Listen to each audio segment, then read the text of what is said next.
Hello everyone, welcome to Secrets of Saltmarsh. This is a Greyhawk Patreon campaign. Everyone that you see here on the screen is a Patreon. Thank you so much for your support. Because of you, everything that we do at this channel, one-shots, three-shots, marathons, all of that is possible because of these fine folks here. If you want more information about what you can get if you want to become a Patreon, you can use !Patreon in the chat. We also have a YouTube. You can find all previous episodes of Secrets of Saltmarsh and all of our other streams over on our YouTube. You can use !YouTube for the link there. If you would like to interact with the game, there's a couple of ways you can do so. You redeem channel points for free for just hanging out, lurking, chatting, hanging out, all that stuff, for a blessing, which is an advantage die or a pocket reroll to any player at the table. Or if you'd like to add an element of fate to the narrative, every $10 guarantees a draw from the deck of many things to the player of your choice. Thank you so much, Tim, for the deck of many draws. We are going to go ahead and start off with that before we get into anything else. We'll start off with Tim. Hi. Oh. Stop. Oh, that's a good one. Oh, shit. Okay. Yeah, you want this one. It's a good one. Fantastic. All right, GeekDice. Stop. Okay, that's a good one, too. John. Thank you. Stop. That's a bad one. And a zombie. Stop. And Great, I get one great. too. Thank you so much. Ooh, that's fun. All right, cool. Uh-oh. Very exciting. So much for that. If you want to also interact with stuff, you can use !Point in the chat or more. Let's jump right into it. We're gonna go around and reintroduce our characters and tell me who you are, where we can find you, a little bit about your character, and we'll start off with Dice. Hey folks, I'm GeekDice. You can find me on X at geek_dice. I'm back on socials a little bit. Yeah, I love D&D. I'm glad you're here. I'm glad I'm here. D&D is medicine. Don't forget, spread the word. I am playing KayBee, Kissimmee Brightbloom. KayBee is a fae person, what they call a Finadiri or a brownie. KayBee's origin is centuries past in northern Keeland. He lived under a house. He'd come out at night. He would sweep the porch. He would go cut the hay and the straw in the field, and then he would sneak in and he would steal a little bit of cake, the crumbs left over from the evening meal. That was his life. He is proud and joyous to be of help to everybody. But that's a long time ago.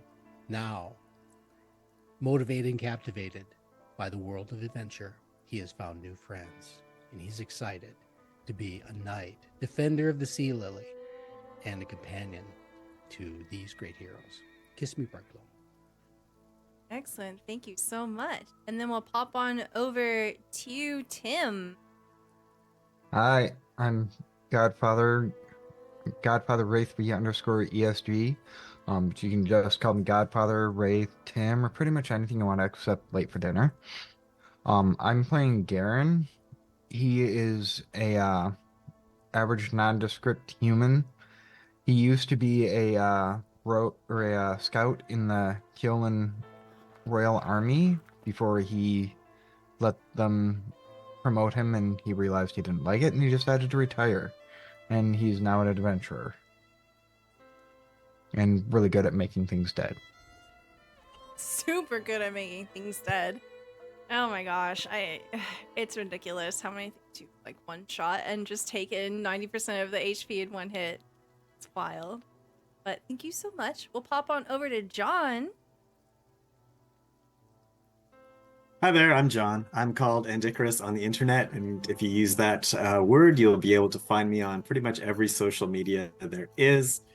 Other things that I'm involved in right now are currently writing Greyhawk adventure set in Zeef. It's basically written, but we're in the playtest stages. I'm not sure where it's going to be published. Maybe Earth Journal or something like that. It's meant to be system agnostic, so well, at least version agnostic. So play with any D&D you want, from first edition to fifth edition, even the dreaded fourth edition. It's got conversion rules for that. Another thing that should be coming up, although we're still hasn't been organized yet, we certainly haven't set a date, but sometime in the next month or so, I'm supposed to be interviewed on Greyhawk, which is a podcast that some of you might have heard of. And mainly I'll be interviewed about my time as Triad in the Living Greyhawk campaign for the region of Zeef. And so I'm expected to be an expert on this subject, which I rarely have revisited too much in the last 15 years, but hey, I'm here for it. It'll be fun. And I hope people will listen to that. It's a great podcast anyways, and if you're really into the world of Greyhawk, you'll get a lot of really cool stuff from that podcast. Today, though, I'm playing Pole of Ammonfort, who is, as you would guess, someone from Ammonfort, but he was particularly a human kid, street waif, homeless in Ammonfort, had a hard time, but was basically rescued by his warlock hero patron, who is Heward of the Splendid Haversack. And he is a musician as well. He takes after Heward in that he loves music and he loves to have a good time and he doesn't like to hurt people. So he does his best to go through the rough and tumble world of Greyhawk without hurting anyone and giving everyone as much pleasure as possible, including himself, sometimes a little bit too much pleasure. He likes to imbibe. And him and his buddy Tully, who are roommates, shipmates, and all sorts of other kinds of mates, are always having some kind of crazy stuff going on. And Stella always plays Tully with a masterful stroke. Thank you. I love playing Tully. I just let loose and let the intrusive thoughts take over. It's great. Well, thank you so very much. Please get me the link to that podcast so I can throw that in the chat as well. But as you do so, let's hop on over to Zombie. Hello, I'm Jacob, I'm Zombie, I'm Z, whatever names you call me. I'm the lore keeper and Captain Z of the Good Ship Clip. I probably do too many clips, that's up to your own discretion. Today, I play Finn Carson, who is a ranger researcher boy. He is very kind of interesting little case with him. He was, at one point, more of an adventurer in his life, probably more closer to a fighter at one point in his life. As the story has progressed on here and there, we've talked about he had a horrible sort of childhood reckoning when he was younger, with a whole horde of undead and other sort of beasts and monsters destroying his entire village, and he somehow was one of the few people who survived. He took that, wondered what kind of stuff, like, what are these zombies? What are these creatures? What are these things? Like, why, just curious on all of these things. So he eventually went and studied, met a wonderful woman by the name of Abigail along that study, and the two of them sort of adventured together, partied together, and were a party together of their own. And went out, and one thing led to another, and I don't know I think I've probably brought this up in some flashback before, but there was a miscommunication, and unfortunately Abigail has been taken from me. Finn fell into a bit of a depressive stupor off that after a while, but then got up, sort of, as they say, got up and laced up his bootstraps, and he's like, I've got to find what this is so it can no longer take things that anyone else loves. It's taken everything I've loved. I've got to now take everything. I got to figure out what this is so no one else loses what they love. And that's one of his motivations. Another motivation I'm going to keep to my vest until we need to get there. But, yeah. You can find me on Twitter at ZombieFighter89. If you go there, there's a lovely little, there's a pinned tweet with a business card made by the lovely Lady May. Lady May's awesome. Y'all should go follow Lady May. I do video editing, audio editing, Twitch clipping, and going to be jumping my toe into shorts, which I guess is also video editing, so I'll just be doing that too. And also, I always forget to promote one and the other. the next Wednesday after this, the other fun little Patreon game we have here called Frost Maiden. I'm part of that too because Stella allows me to be in multiple games on this channel, and it is great and it is fun and is very appreciative. And that's all I got. You're very fun to play with, Zombie. And unfortunately, Emma will not be able to join us today, but you can find Emma at Emma Panada on all social media. Emma is also the creator and main writer for All the Witches. You can find all the links there in chat. So I'm going to give us a recap because it's been a minute. And we actually did a lot last episode. Last time, on Secrets of Saltmarsh, you were sent on a secretive mission by the King of Kyoland to Uskarn, where you were meant to get the temperature of how the people are doing there. And this mission of yours, you are meant to be secretive of this nature. You can't tell anyone that you're associated with the king. You discover that Uskarn is a small village of about 900 souls and learned that there is a measure of corruption. The people living there are under political pressures of smugglers and pirates, namely the deputy, Griftalson. You met Skeldroff Plank, tried his famous brew at his warehouse-turned-pub named The Fog and Frog, found a dead body on a beach nearby surrounded by harpies.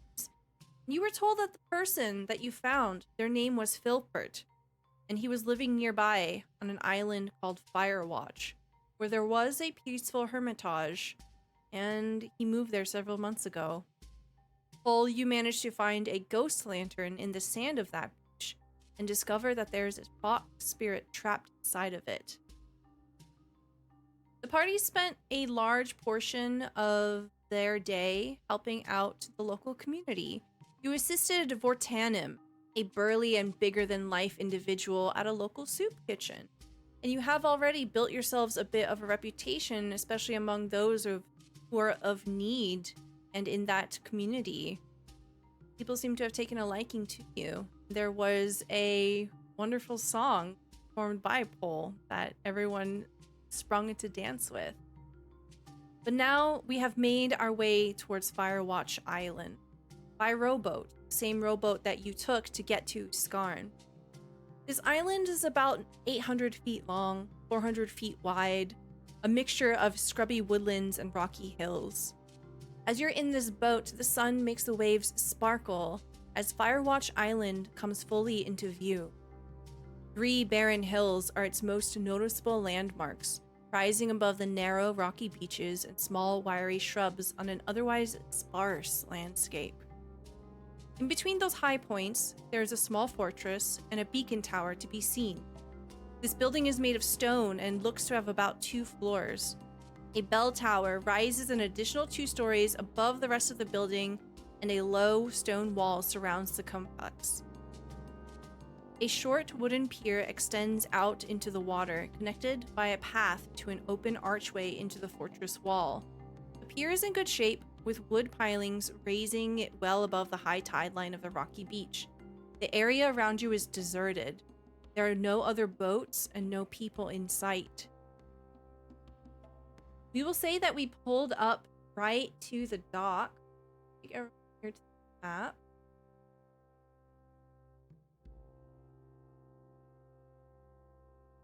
And just as the boat begins to pull up to the dock, KayBee, you had sent Friend flying up into the air. There was something in the sky, some distance ahead, and you sent friends to go check it out. Very quickly, however. Oh, not see any. 1 second.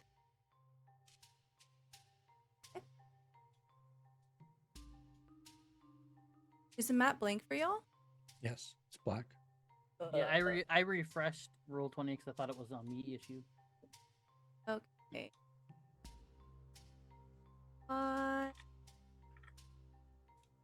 Your health. Brick. Okay. Polygon.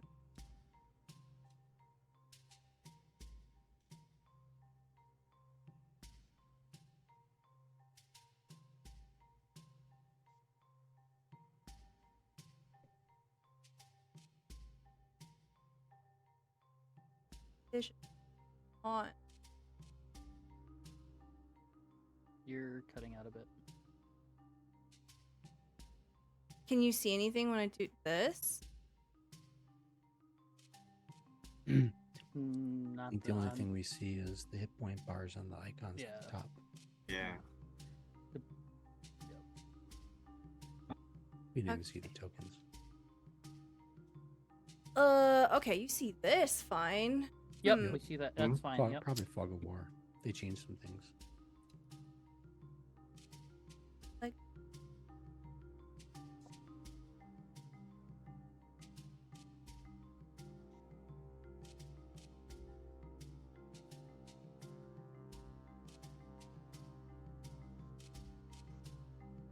Oh, There we go. there we go.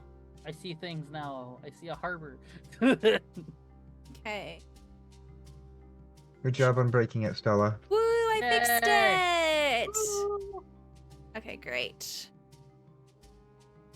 So we are here at the very top of the pier, at the very end of the pier.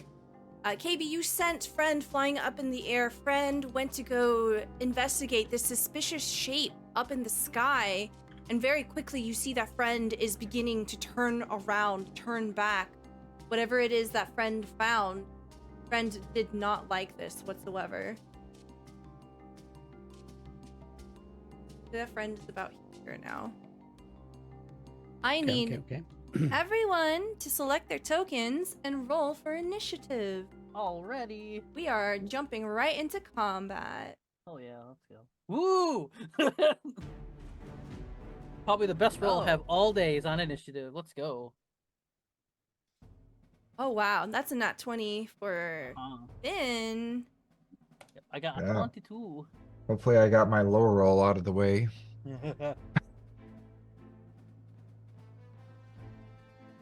Bump, bump, bump, bump, bump. Okay. Or okay. Finn, you go first. You see that Friend has flown up into the air, has flown some distance out, and immediately begins to turn around in the air and is coming straight back for you. Something big is flying in the air behind him and is coming right towards the boat. I don't think if Finn can even do anything in this spot. Oh, I know what I can do. Wait. How close is the person got to be for Hunter's Mark? I forget it. I think it's like 60 feet. Go ahead and post it into the chat there. We'll give it a read. 90 feet. Okay. Is it 90 feet away from me? Let's have a look here. Just Oh, barely. You'll have to yeah. disembark off of the boat if you want to. Okay. Is everyone else in the party able to see what I'm seeing? Or, because I was gonna say, I don't know if you will see this or not, but there's something up ahead. I'm gonna go ahead and check it out a bit, throw something at it, and let's see. Go up to where Friend is. No, stop that. There we go. Okay, so we'll go to where Friend is. Is that good where I can throw it, I think? Yes, it is within reach Oh, now. just made it. Or 85, I think, so close enough. Yeah, so then I'll throw Hunter's Mark at it. Okay. What does your hunter's mark look like as it forms in the air near this creature? So Finn kind of just wraps his hands around like this, and he kind of is just talking to himself like, monster, you are mine. And he throws out his hands, and in the air you kind of see like a purple shimmering thing, and it kind of just hits it, but it's kind of like there's no pain to it. It's just like, imagine like in the air just glitter being shot at you, like purplish, kind of like a purple glitter being thrown at it. So, and then that's what it will look like. Okay, very good. You do still have an action. If you'd like to dash, which will allow you to move again, or if you want to use a ranged attack, you can try to hit it. I don't think I have the closest I think I have to a range attack is my axe. Hand axe. That's definitely not going to reach that distance. I don't have a bow or nothing, unfortunately. Okay. So yeah, I'll be back here, and then I guess since Friend's right near me, I'll just like kind of do sort of like a protective thing with Friend, so we kind of block it, so Friend feels safe enough to run back to KayBee. Okay. At the end of your turn is now the creature's turn.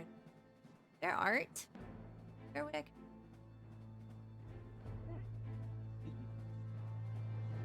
Oh. Here. Art.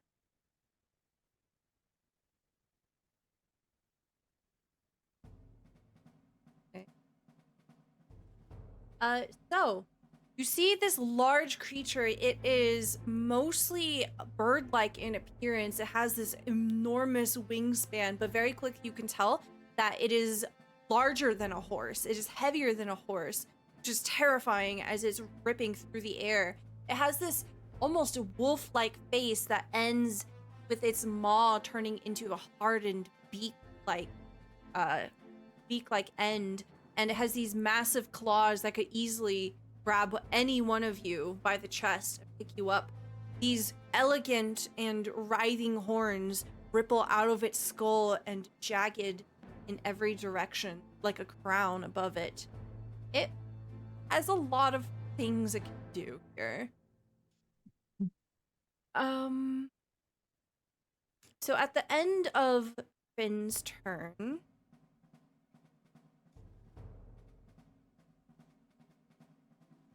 it is going to do a legendary action. Are you in range? Or not? Okay, it cannot do this on the end of its turn. You're very lucky. You are so lucky right now. Okay, so the end of your turn passes. The start of its turn, it will swoop forward. It flies extremely quickly. It gets to about here with its action. And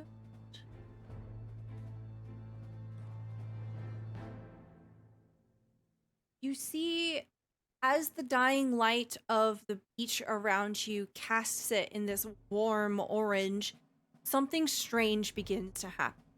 You see these motes of shadow beginning to pull up in between the bits of sand on the ground. Between the planks of this well-built pier, Finn, you can see that almost like ink being pulled against gravity begins to pull up from underneath you, and it whips past you as it swirls up in the air. The monstrous Perioton will use Warp Shadow. Each creature within 60 feet of it that can see it must succeed on a DC 14 Wisdom saving throw or become cursed. So I need a Wisdom saving throw from everyone. Oh, I rolled a God. 21, so I'm good. Okay, you are Yeah, good. You are immune to this effect for 24 hours. Oh, okay. KayBee fails. 14. Wow. Garen Dang. fails. I'll use a blessing. No, I didn't give myself a blessing. I can give you a blessing. Friend fails. If you want to use a blessing, you can cash it in and do that. We also do have some nat 20s. Let me check. That's what? There you go, Garen. Yeah, great. Thank you, zombie. Yes. KayBee you. will definitely use the blessing and try that again. Yeah, Burn everyone the else should have a blessing. Oh, blessing. God. And it's worse. No! Garen's cursed. Ooh. Why not add I another don't curse? know. Wow. I mean, he's already got a hag's curse, so why not add another one? Why not? Just collect them all, right? So, what is the effect? Is it a fear effect? Okay, you are cursed. While you are cursed, whenever you make an attack roll, ability check, or saving throw, you must roll a d4 and subtract from your roll. A cursed creature can repeat the saving throw at the end of each of its turns, ending the effect on a success. So at the end of your turn, you can try to break out of the curse. So what you see here is the shadows, they whip past you, Finn. almost like darts of rain. They fall sideways, and as they go over your shoulder, you see them hitting into Friend, Cole, Garen, KayBee, and it sticks to you like these motes of darkness, almost as if you've got stained with ink, and you feel a heaviness, a burden over your shoulders, something wicked burrowing in. And that will be the end of its turn because it couldn't reach anybody. KayBee, it's your turn now. Dang it. What's this? Get it off me. I jump up onto the legs and with my steel defender, which is robot legs, I jump out of the boat onto the dock and clomp, start coming forward and take the lance off the leg. I'm going to charge towards this thing. I don't know how far it is off the ground. Is it like hovering? Yeah, we'll say that it's about 10 feet off the ground because it has swooped downwards. Okay, it's gonna be a double move to get up near it. But what I'm gonna do is I'm just gonna use a single move and get up right next to Finn in that area with legs. Think about right there is the extent of the 40 range movement with legs. And yeah, so with my bonus action, I'm going to do my weapon kata. I flick the weapon in the air in a fancy martial move, and with that I activate Blade Song, which is my wizard mojo. So that'll consume my bonus action. Then as my action, using my artificer infused lance as a spell focus, I cast Firebolt. Ooh. And, although I'm cursed, I'm going to cast Firebolt at the thingy thing.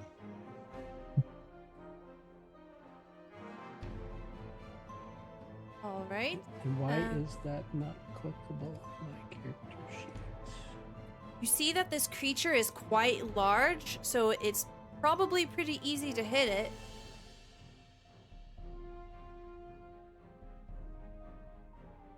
This is weird. I don't have any buttons on my character sheet that I can click. Oh. Well, I'm going to do it manually then.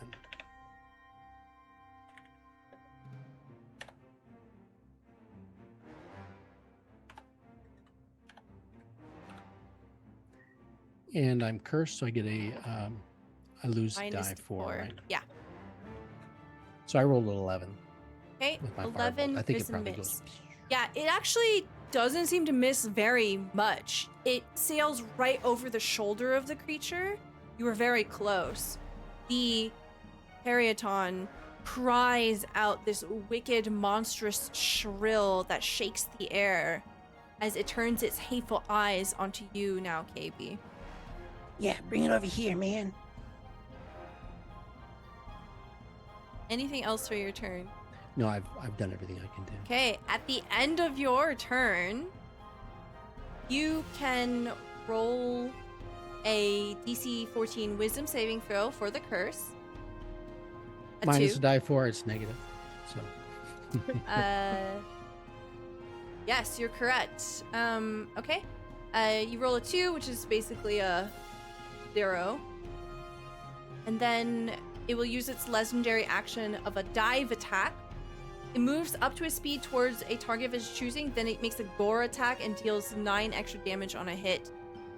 Very quickly, it responds. It doesn't seem to hesitate as it cuts through the air, unafraid of the firebolt. So with my blade song active, yay, my armor class is 23. Okay, very good. It makes a gore attack on you. 26. Whoa, dude. So And- its horns lean down and it skewers into the side of you with 26.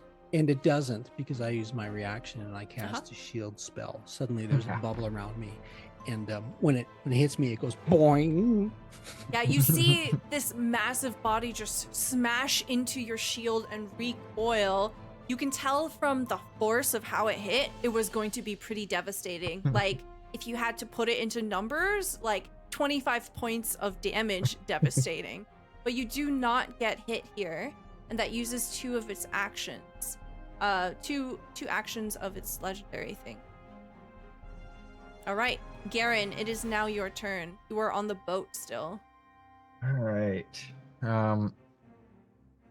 Knowing it's not wise to try to shoot your bow from a boat, Garen is going to hop up onto the edge of the pier and then take a shot at the flying thingy. Okay. And I'm assuming it's aware of Garen. Yes, it is looking in the Yeah. direction of all of you. Okay. So I'm going to use my nat 20 to attack it and get a crit. Okay. So you have a choice here to either double your damage or to roll twice. What would you like to do? I'm going to go with double the damage. Okay, so go ahead and make a normal attack, and we'll say that it hit. Okay. You do 24 plus... And I can re-roll one of those ones. Okay, go ahead and do that.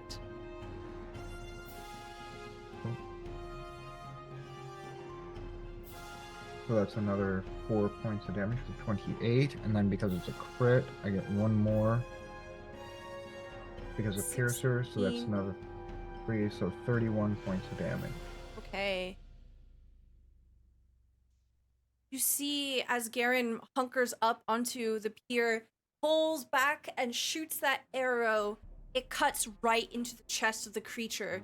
It lets out this grievous gasping noise, and you see ichor and viscera come spewing out of its mouth, hitting KayBee in the face as it takes this very devastating wound, but it is still up, and it's still ready to fight.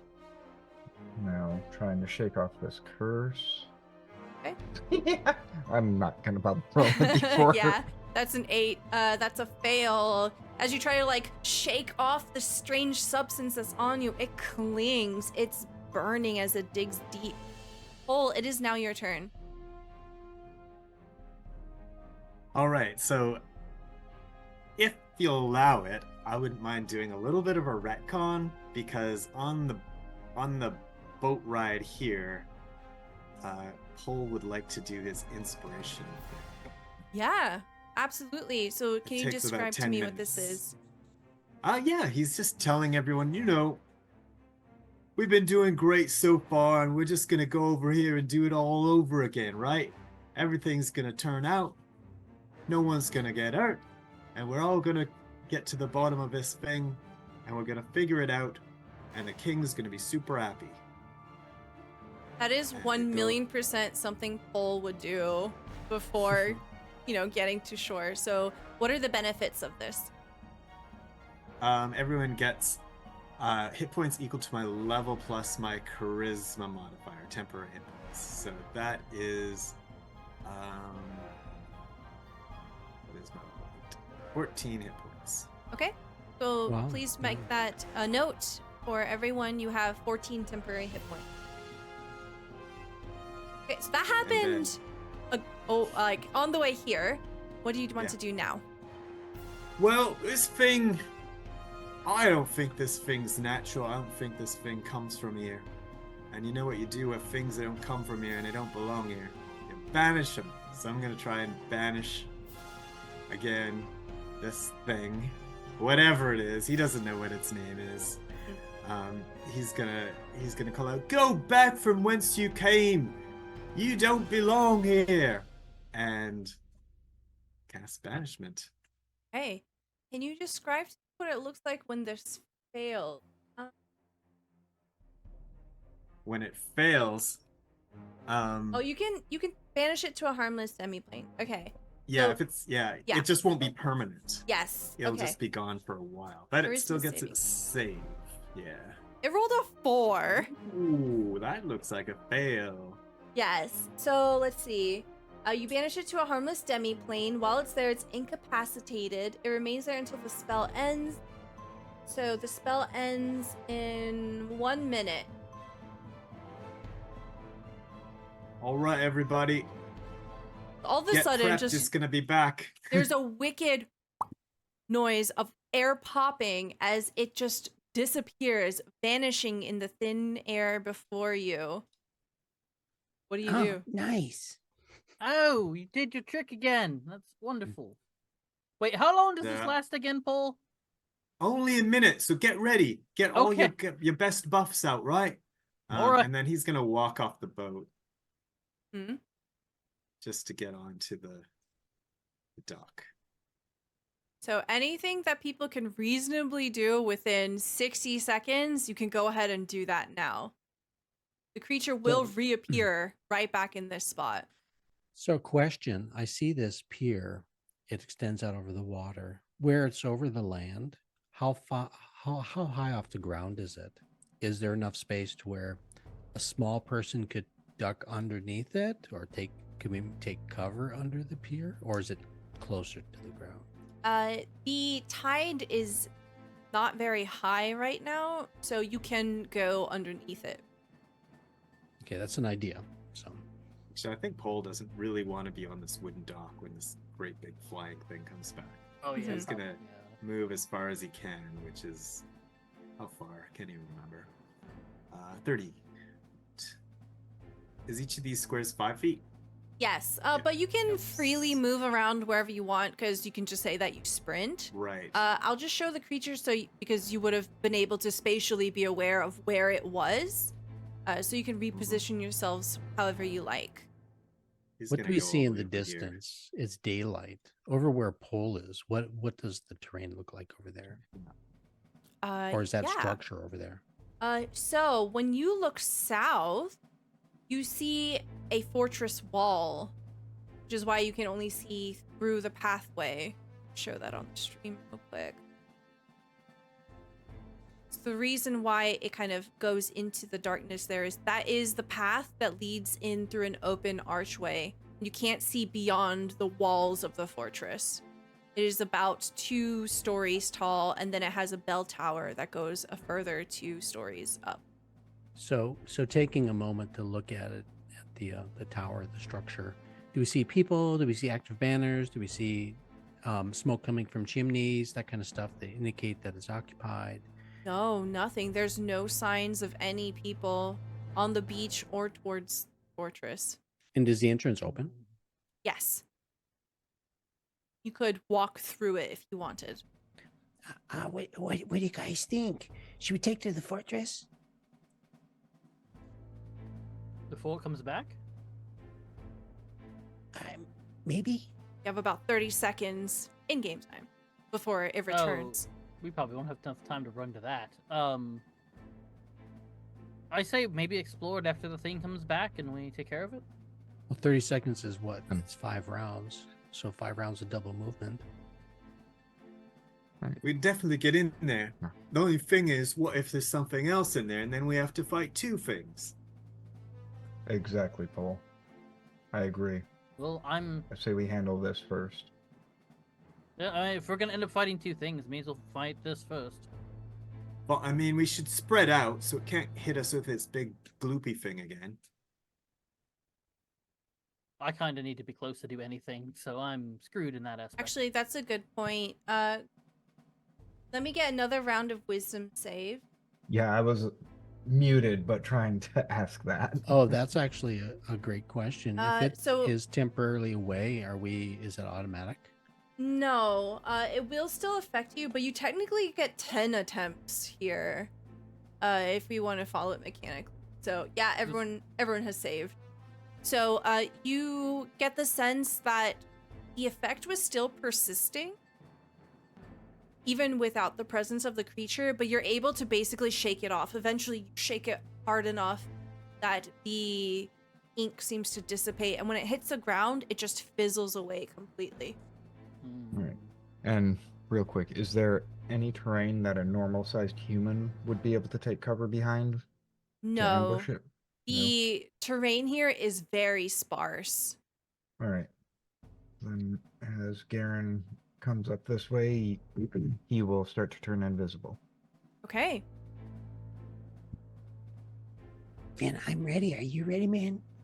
I'm as ready as I'll ever be. I'm gonna get in his face. I mean, I'm- wait, what? What about under the dock? Nah, under the dock is for scaredy cats. I should go under the dock then. That's so You Is feel is more Miss comfortable Penny there. Sprinkles with us? Yes. Is Quick with us? Was Quick on the boat?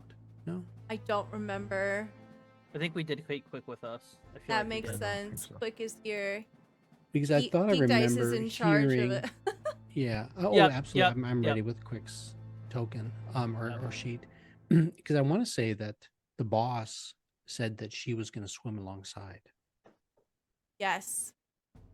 For all intents and purposes, Arlen is here, but I don't want to play Emma's character, so we'll just Nope. ignore anything involving Arlen.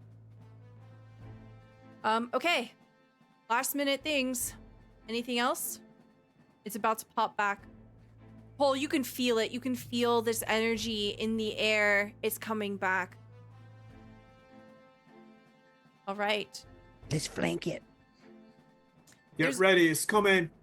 There's a rip in the fabric of reality here, and you hear the same popping noise as the creature returns. It is extremely disoriented. It doesn't seem to know what's going on. At the start of the turn order, Finn, you get to go first. Is there Question. snow on it? Question: Is it possible, since we know it's coming, Mm-hmm. and we positioned ourselves to where we think Mhm. it's going to reappear, we could have a ready to action? Yeah. That is, in essence, as it appears, we immediately can attack. Yes, I will permit this. So everyone will be able to get a free action. We'll go in the order of the turn order. So Finn, you get one free action. All right, I'm gonna bonk it with my great club. Okay. Did you want to be right next to it because you were not in range? Am I not in range? Oh, then yeah. Okay, so you'll be here. Right there, then? Because you knew Okay. exactly where it was, so it's totally fine. Okay. I thought I do- was in range. That's why I set myself there. Sorry. Yeah, no worries. So go ahead and roll me an attack, please. Okay. 17 is a hit. You smash into the side of this creature and you do 4 bludgeoning damage here. You hear a crunch as you hit one of its delicate bones and it cries out in pain. KayBee, your free action. Yes, my action. I'm going to attack with my lance that has 10 feet of reach. Okay. I'm going to poke it twice with my 2 attacks of the lance. You'll just get Hey. the one action here. An action is 2 attacks for a bladesmith, Is battlesmith. a readied action? Does readied action multi? That's a great question. I will obey my dungeon master in 1 attack. Bamf! And I got a 21. I think maybe I hit it.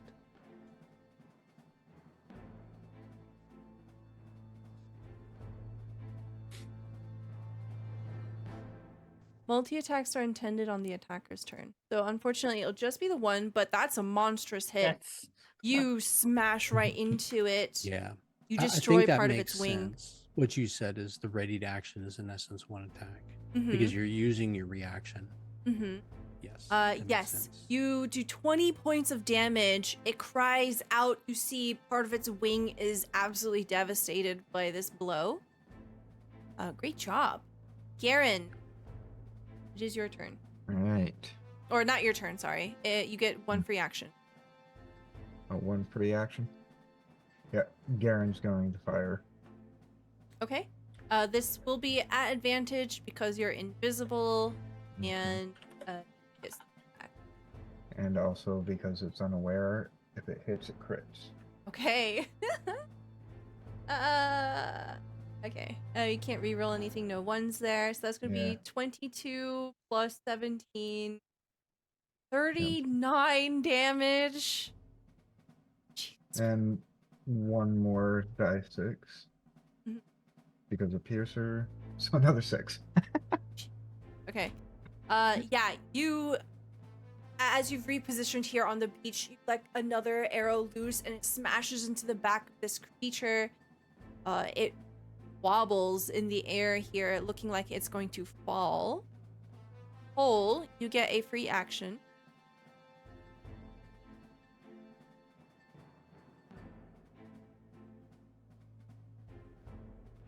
Bravo, lads. Keep it going.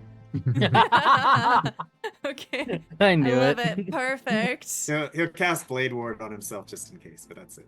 Okay, perfect. I love it. Now we are in the actual turn order. Finn, you get to go first. Hooray! I will continue the pummeling with my Greek club.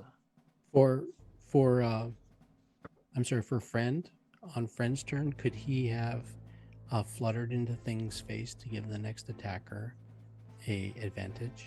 I would say no, because between the time that it was banished and then everyone repositioned, the turn order basically resets. Okay, so that is a 9. You smash into it with your great club. Yep. You get, if you want to do it again, you do have an extra attack. I do. I will do that. I will use my Great Club one more time. Okay. Oh, and I forgot. Shit. There's Hunter's Mark. What do I do with that? You get to do additional damage here. Do we just want to count it for just this one? You can only do it, let me see. Here, I can put it in chat again. Yes. Hold on. There we go. Whenever you hit it with a weapon attack, that would mean every time you hit it with the weapon I've hit attack. it twice, I think, right? Yes. Yep. So do I go ahead do- want and me- roll me 2d6. Okay, so that's an Here, like extra that? There we 4 go. damage. Okay. Okay. I just yep. remembered that. Sorry, Yeah, I should no, have it's kept okay. on that. It's okay. It's okay. All right, so I get one more attack, right? Yes. Okay, then I will do the Great Axe again. Or Great Club, I'm sorry. Okay. 16 is Six. also a hit. Is it also? Okay. So roll me another mark. So 13 damage. Very good. You smash devastatingly into it. Bam, bam. And it cries out in pain. At the end of your turn, it is going to use a talent attack, legendary Oh. action. That's right. It's going to attack. I need to roll one. It's going to attack Finn. That makes sense. I wrecked its crap with a bat. Okay. It tries to hit you, but with an 11, it misses. It is Mhm. thrown off balance by you smashing into it. Now it will start its turn. It has a That bad tastes like chicken. it has a multi-attack. It makes one attack with its gore and one with its talons. I'm going to say that it tries to gore into Finn here. Does a 19 hit you? I believe so. I think I'm 16. Yeah, I'm armor 16, so yes, it does. Okay, you take 15 damage as the horns smash into you, and one of its God damn. legs will reach out and try to scratch at Quick. Thank you so much, Paul. That will be a 17 to Quick. That's exactly what's needed to hit quick. Okay, 14 slashing damage. Quick would also be included in the temporary hit points. Yep. That So that Give it- puts quick back to back to his base. Takes out his gun. Okay, so in a frenzy, the creature lashes out and it tries to do whatever it can to the people surrounding it. KayBee, it is now your turn. Leave my friends alone. As I reel backwards with one of legs in the air, and then tromp forward and poke with the lance. Okay. Poke. And then another poke. Hey, a 29 absolutely hits. A 14 is its AC, so both hit. You do 32 damage. tell me what this looks like as Oh wow. you take it out. So, yeah. So I think there's a burst of feathers as the first slash of the lance kind of rips through the wing and feathers fly in every direction. Then pokes again and gets it in the chest and causes the wings to just shudder and shake and feathers fly in every direction. There's probably a lot of squawking going on. And I struggle to hold on to the lance, and it kind of jostles KayBee around on legs as the thing flops over the side of the dock. Yeah, as it hits the ground here, you see up close that this is a very monstrous creature. It is a predator, it is a killer, and it would have had absolutely zero reservations in taking any of you out. You see that there are long histories of scars and marks of encounters with other adventurers, perhaps others that tried to fight against it, whether it's arrow marks or slashes into its body here hidden underneath its feathers. Taking it out here, you might have saved someone else. So, is there any knowledge or history there that KayBee knows, being a fae and a forest creature, that he can speak with confidence on what this Perryton is? Yeah, go ahead and roll me nature or history at advantage. Dang. Can't do bad at this. 19. Sorry, a nature or Oops. a history. Yes. Try that. Can I also do this? Yeah, absolutely. Anybody can do this. 16. But Nature. it will be at just a normal roll for you. That's fine. 16 from and an 11 from Finn. 16 from Garen, 14 from Cole. Okay, Cole, you have definitely heard stories of Perrytons. Maybe you don't know it by name, but you have heard stories of monsters, of bird-like creatures. They are monstrosities, and it makes sense that it came back. It was probably born of this plane, and it is a pure monster. It's not necessarily an animal that could be domesticated or an animal that could live peacefully around people. But beyond that, you don't really know very much about it other than very scary creature. For Garen and KayBee, you have heard of Perrytons. They are menaces to nearby peoples. They will literally steal horses. They will literally steal livestock, and sometimes even people. You get the sense that if one of you had been weak enough, it might have carried one of you away to take it to a nest. So you do know that it probably has a nest somewhere if it is nearby. Is it a monstrosity? It is a Like monstrosity. One of those creatures that might have been, in essence, created by a powerful wizard? It's possible, but you also know that there are other means of monstrosities existing. Sometimes they're just born. It could be, but you don't have enough evidence to make a educated decision here. I turn to look to Garen. And we probably are looking eye to eye. We Mhm. know, right? Yeah. Maybe there's a Can- nest nearby, like with Yes. treasures. Yes. Hey, Garen starts to look around. Can I roll a survival to see if I can look I'll for send where Friend an to aerial look for a creature? nest. Yeah. Okay. Yeah, absolutely. We can do these things. So roll perception for a friend. And let me get a survival for Garen. And then for Rava story time in chat. No, they can't raise the eggs. We already have a baby owlbear in the party. That's what I said. If an owl bear, we could try. Uh, that is a 7. Okay, friend will begin to fly up and begin to survey the area, but it is quite a bit of ground to cover, so I think this is just more of a, it's going to take some time sort of thing. 29, Garen, with your survival, you look around. You know enough about birds of prey and Mhm. can make an educated decision or assumption that it's probably somewhere high up. You look around, there are 3 peaks, so they are essentially very high hills. So maybe there, Mm. or even possibly the bell tower that is nearby. It definitely wouldn't be anywhere near the ground. So those are the possibilities. Right. KayBee, have friend check the bell tower and then the peaks of the hills. And Is Are your you friend the thinking that there instruction? might be another one?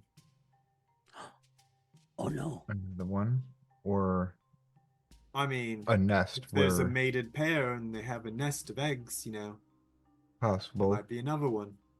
or You guys want to fight another one? no. well, if there is another one, we should. Okay. They are a problem. But there's also the fact that if it grabbed another adventurer, took it back to its nest, Especially maybe little people like me. yes, if they're still alive, we should help them. If they're not, well, we can probably use their gear since they can't anymore. So I adjust actually I'm not wearing my seal of the cape. I adjust my uniform. Look all official and serious. Time to be a hero. Oh yeah. I heard when I was back in Ammonford, there was all the rich folks. They put like jeweled collars on their cats and their tiny little dogs, and nearby the town walls there was this big tree, and one day it got hit by lightning and fell down, and there was an eagle's nest in it, and they found 400 of those little jeweled cat collars in there. It's quite crazy. So I think, yeah, it could totally happen on a larger scale. This thing's, going after the, collars of adventurers, say. Sounds like a side quest. So is the plan to send friend there, or do you want to make your way towards it as a group? Yeah, so I think there's this flurry of talk and ideas kind of going on, and whatever the group is interested in doing. KayBee's just like watching everybody and all their ideas. It's like it pointing to friend, and then he's pointing to friend. Go over there. Yep. Penny could go up invisible. Take a look. True. If you want to, Penny. If you're interested. You don't have to do it right. I mean, I prefer to stay close to you, Paul, but if that's what you want me to do, I can do it. It does seem a bit high up. It might take me a while. I guess I'll Sounds send like you don't friend really to want to, so the- it's okay. Penny sits down on your shoulder. Okay. Well, maybe later. Garen, maybe before we go. Garen, where are you going? All right. So is the plan to just sort of forge ahead? Mm-hmm. I Finn definitely wants to see what's down here. So Okay. So as you begin to head towards the courtyard, you can see very clearly near the entrance here that it opens up into a garden of some kind. Reveal for our friends. Roll20 updated their UIs. Familiarize myself. you cut off after UI. I just have to familiarize myself. Oh, okay.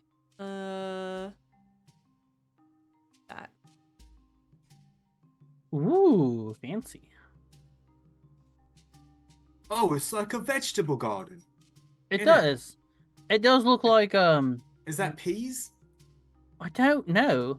And I guess Finn is curious now. If he'll start looking around down these like long looking bushes, I guess. What does he see? Is it vegetables or just grass or just Go ahead bushes? and roll me a nature check. Okie dokie. Nature. Where is nature?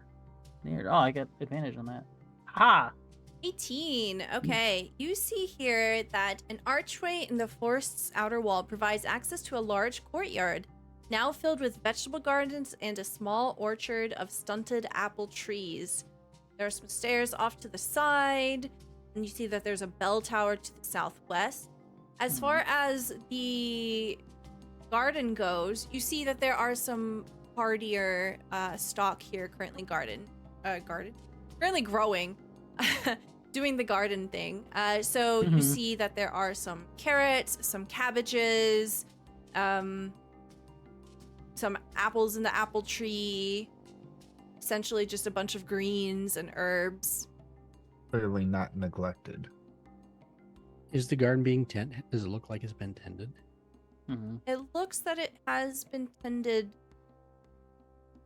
at some point, So but is not recently. so weeds are starting to grow. They KayBee are will starting comment to on grow. that. Do any of the vegetables still seem, or vegetables, apples, and that they still seem to be good? With an 18, yeah, they're edible. There's nothing wrong with them. Okay. You like pull a carrot out the ground. It's full. It's fresh. You could literally just wash it and eat it as it is. Absent-mindedly, KayBee takes a tool from his belt. It's an extendable. It's an extendable rake. And it has a tiny little head on it. And he starts weeding the garden. And then he turns it and looks at Finn and says, "Oh, sorry," and he puts it away. It's fine. I'm also digging through some of this. You could make a good vegetable soup with a lot of this stuff.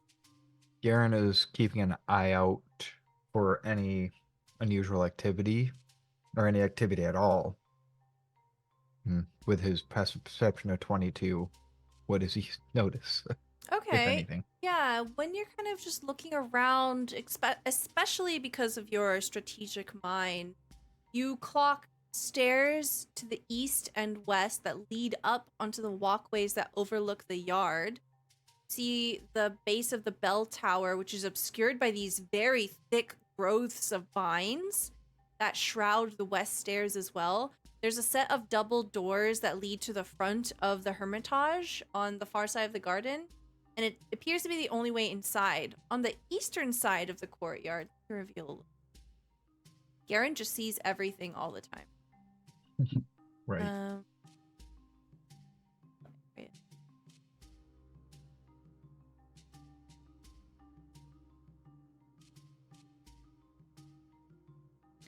On the eastern side of the courtyard, the wall of the fortress once abutted one of the large hills. You see that the hillside has been hewn away to create a passage that rounds the corner of the Hermitage. So part of the fortress is built into the side of this hill, basically.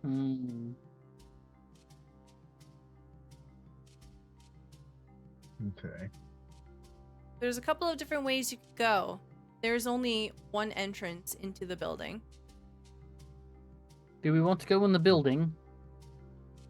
Because you said the garden hasn't been tended recently. Mm-hmm. Now roll another survival to see if there's any recent tracks indicating activity at all. I'll just go ahead and give that to you. There are no tracks, no recent tracks. Something's definitely wrong. Are the doors to the structure open or closed? They're closed. Whatever we do, we need to proceed with caution.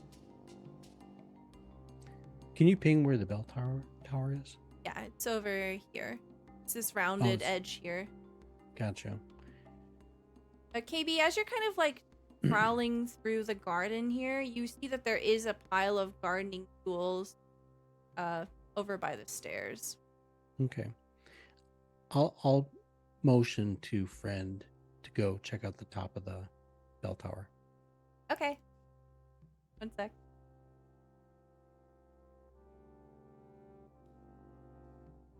Yeah, so you see friend fly all the way up. And if it's, I don't know how tall it is, but if friend remains within 100 feet, I can shift my focus. If he lands up there, I can shift my focus and look through his eyes.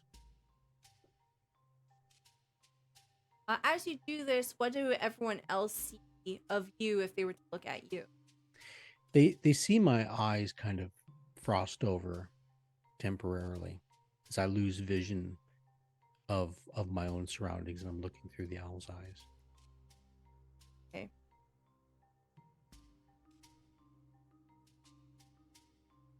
black screen. Okay, Mhm. second.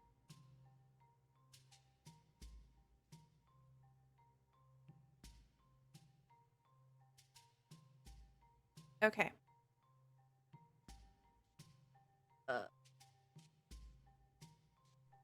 Friend goes flying up, and it will take a bit of time to get up towards the belfry. As Friend is moving upwards and you see through Friend's eyes, you can see that the open belfry here offers a breathtaking view of the open sea and the distant coast. There are 4 corner posts that support its conical slate roof, and it peaks about 20 feet above with a crenellated battlement running between them. Inside, you see a human body sprawled in a depression towards the center of the stone floor. Its torso is torn open and the heart is missing. The base of what was once... Sorry, I read that already. Above the body, a large bronze bell engraved with symbols of peace and serenity hang from a crossbeam, with a full rope dangling from the rigging above. Across the floor, next to the body, is a message scrawled in chalk. Beware the sea killers. It's in common. Yes. Okay. I guess looking through Friend's eyes, I look at these words. Does it look to be hastily written or like a dying person's writing, or do I get a sense? Is it elegant script? Is it panicked writing? Any sense? It seems panicked writing. And looking at the body, how long does it appear the person's been dead? I mean, are they long dead? Freshly dead? They are fresh. Really? Yes, the blood has still not fully clotted. Wow. Like, probably within the last hour. And what are they wearing? Does it look like they might be a member of the Hermitage, somebody in robes, or are they in armor? Yes, it is the local. They aren't wearing any armor. They appear to be wearing mostly clothing of a monastic order. Okay, so as KayBee stands back in the garden, he begins to vocalize and describe what he sees, so anybody around him can relate to what's visible through Friend's eyes. Some poor soul freshly dead. Just very, very recently. Yeah, at that, Garen's got an arrow knocked in his bow, and he's now on alert. So I guess with my investigation skills, I can is it safe to assume this person may have been killed by the Perryton? Yes. They were torn open. Very Okay. strong indication. Beware the sea killers. Did we hear something about that previously? Sea killers? Nope, never. Anybody? No?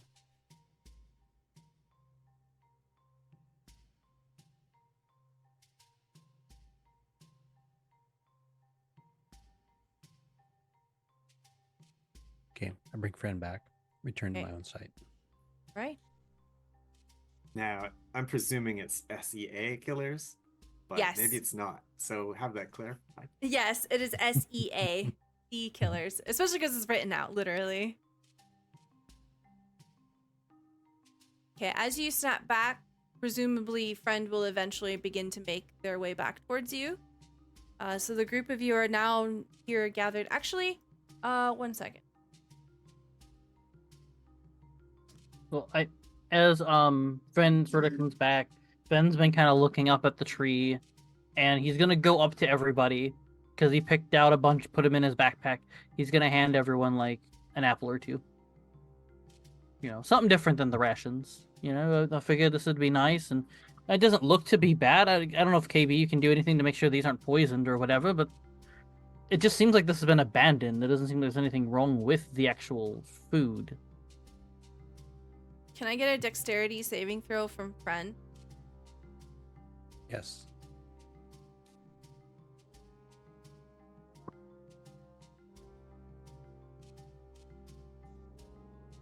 $15.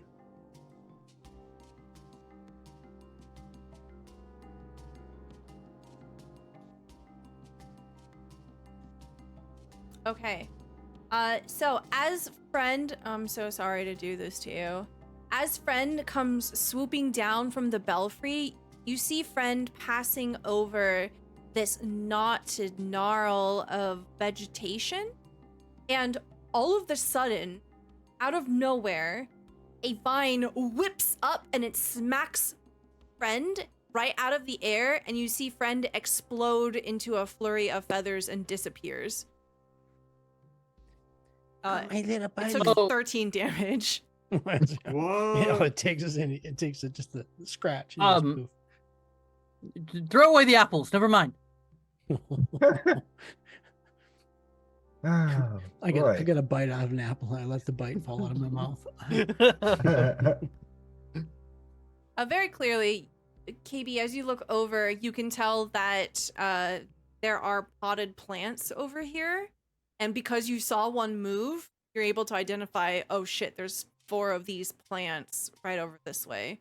Do I know what kind of creature it is from my knowledge? Roll me a nature or history check. My pleasure. 23. Okay. Yes, you know exactly what this is. That's it. Whatchamajiggy? There's 4 of them. The dreaded whatchamajiggies.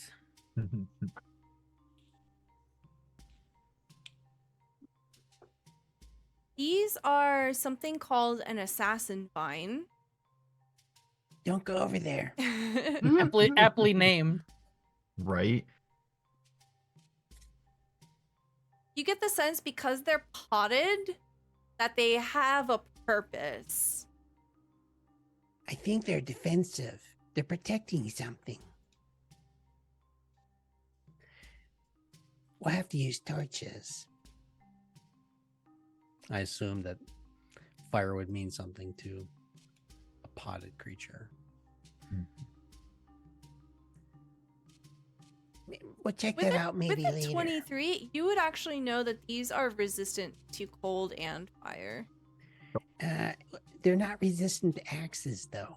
No, they're not. They have a vulnerability? No, they don't.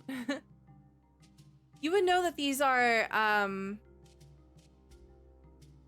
they're not sentient, but they have They're aggressive an plants. intelligence to them. Yeah, Oh, okay, gotcha. they are quite aggressive.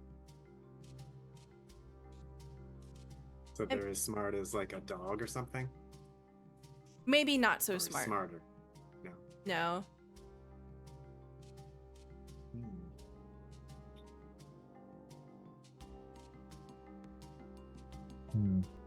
And because of their potted nature, you get the sense if you don't want to engage with them, they are not going to go anywhere. They don't move towards you or anything like that. I bet you they're Leave 'em protecting alone. something, though. Do we want to Possibly. remove its protection, or do we want to leave it there then? So, for now, we leave them. Yeah. Roll me an investigation check, KayBee. My pleasure. I love investigation checks.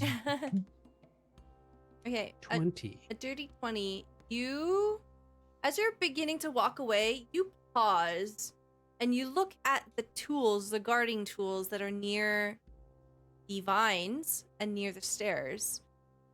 You get the sense that maybe someone was cultivating something from them. Perhaps Oh. they were gathering something from them. Gotcha. From what I see or what I know, do those things have reach? Do I think if I got close, 10 feet, 15 feet away, they might be able to grab me? Yeah, you saw it reach 20 feet to smack friend out of the air. Gotcha. So looking at it closely, do I see any kind of, is it a fruit bearing plant? Does it have something, or is it tapped like a maple tree that is producing sap or anything like that? You see fruit that hasn't been collected in some time. Hey, Finn, are you hungry? Oh, I think I lost my appetite. I know, right? Maybe a little bit later. Maybe. I don't want you to get hurt. No. So what are we doing? I think if it's not coming after us and it's gonna stay there and it's just gonna protect whatever it is, I say unless one of us interacts with, unless it attacks one of us just for no good reason, I think we could just leave him there. We can always deal with it when we need to deal with it. There might be more pressing matters inside the building, because at least is that where we're going? Are we going inside the building? I think Yeah, I eventually. think so. We But gotta scout out the entire place, right? yeah, Oh. but I think we should scout the perimeter of the building before we go Enter it? inside. Oh yeah, there's a We'll little climb up that hill, and we could probably see lots of stuff from there. little thing over here.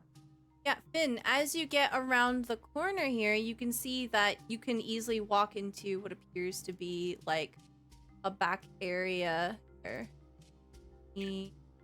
Stop it. Kill it a Ah. little bit.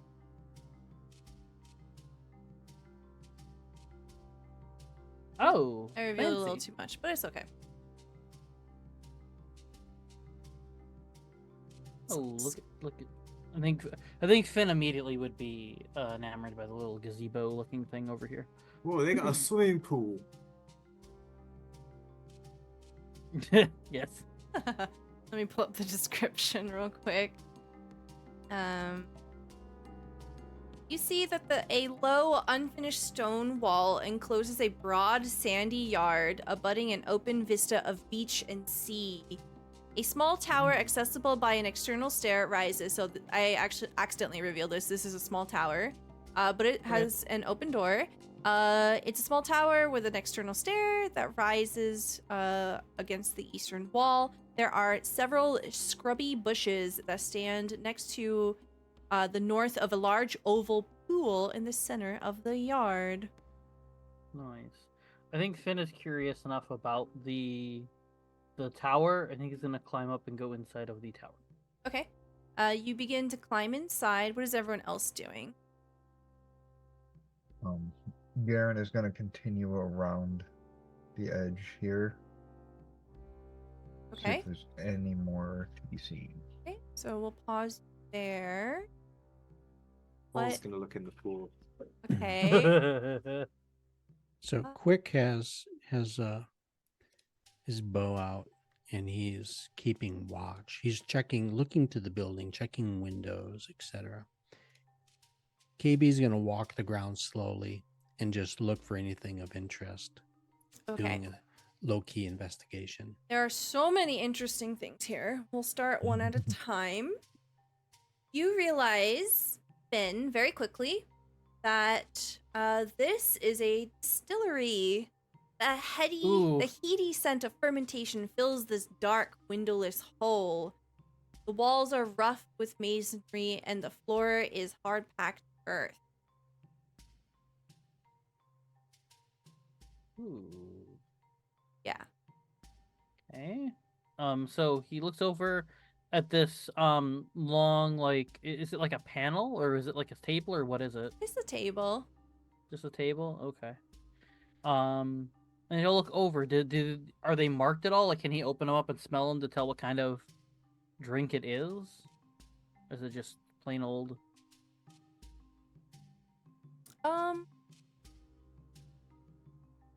You know that these are some kind of wine, but they are unmarked. They're definitely created here, and having seen fruit, maybe it's from that fruit. Okay, so it's wine. So Finn will take a mental note of that. Can I and get a walk perception check from you before you walk out? Sure, I can. If I read it right. There we go.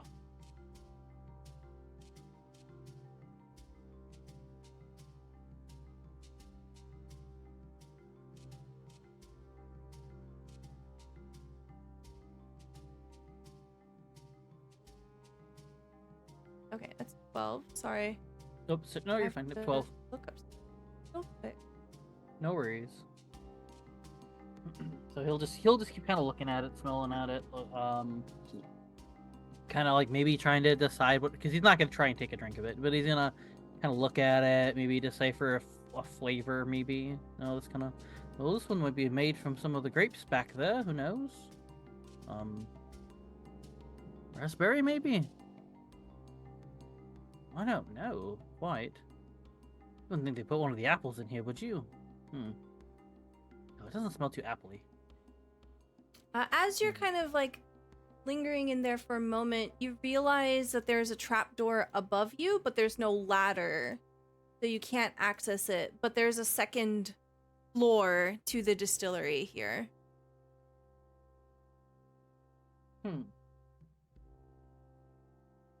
Huh. Interesting. Does it look, when I look up there, does it look like if I would have had like a hook or something, I could like bring it down? Or is it like just, it looks obviously cut off, but like there's no access to it? Like, let's see. because it's closed, so I'm assuming you said there's no ladder, but I didn't know if there was like a way if we could rig it, if we could like pull on something to bring down, open the door up there, or if it would take more. You get the sense that you could, but it's also attached to the building, so there might be more than one way. Oh, okay. Yes. So you think that if you want an alternate way into the building, that this is a possibility instead of the front door? Okay. And you said you opened the wine? I smell it? kind of, smelled it, yeah. Okay.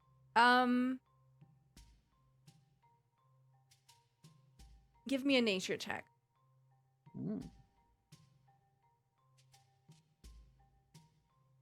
Okay, a 13. It smells very sweet.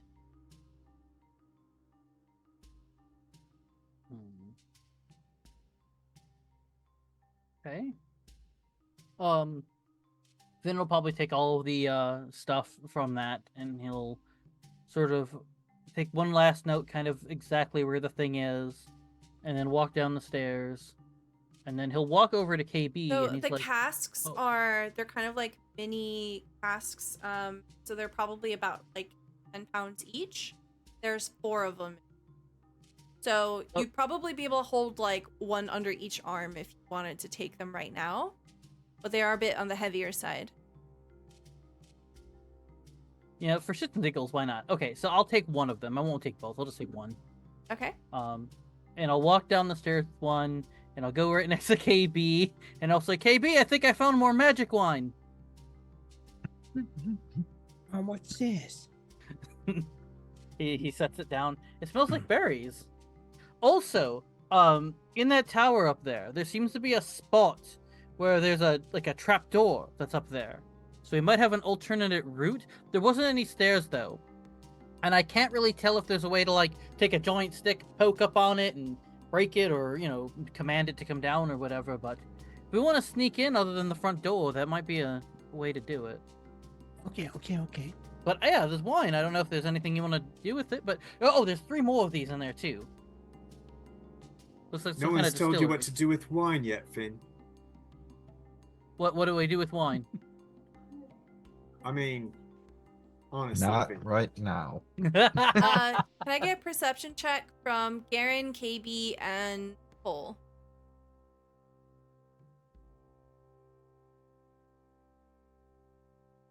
Yeah, Cardman.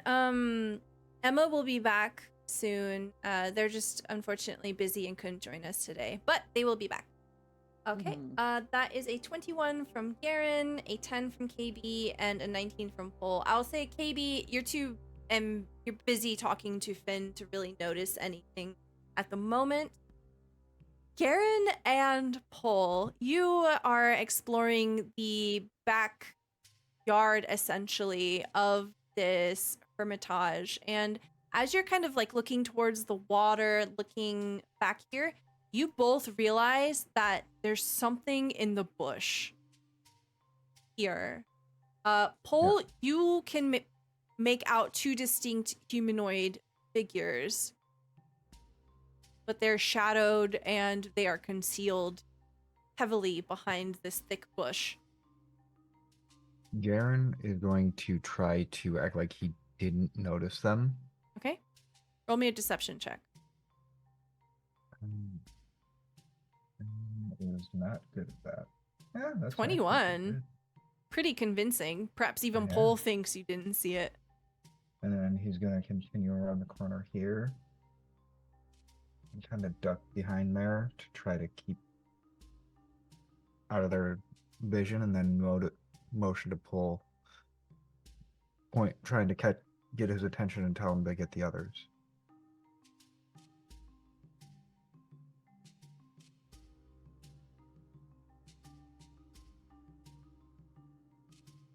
Yeah, Garen's like pointing at the rest of the party.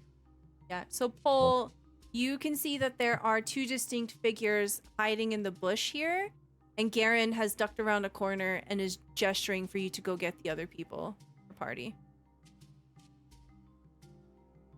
All right. Paul can figure out that gesture, so he'll say, "Hey, fellas, come over here. Garen's got something he wants to show you around the corner here." Oh, Okay. right. Grabs the jug and brings it with him. No drinking on the job. It's not yet. Oh, nice. It's a Not whole yet. firkin. Yes. Oh, I couldn't not bring this with me with you, Round Pole. Oh, look, it's a swimming pool. I guess. It does look like a nice pool. Oh man, that's so funny. What's going on over here? Yeah. Okay. As Oblivious. KayBee says, "Oh look, our swimming pool." You both Pole and Garen. Well, Garen, you can't see because you've ducked around the corner. Pole, you can Yeah. see the creatures inside of the bush are beginning to move forward. It looks like they're about to attack.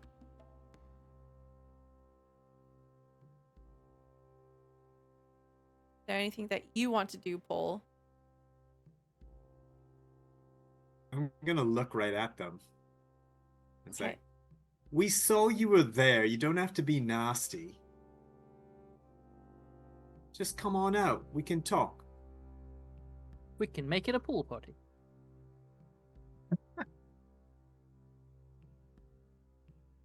Okay, roll me a persuasion check.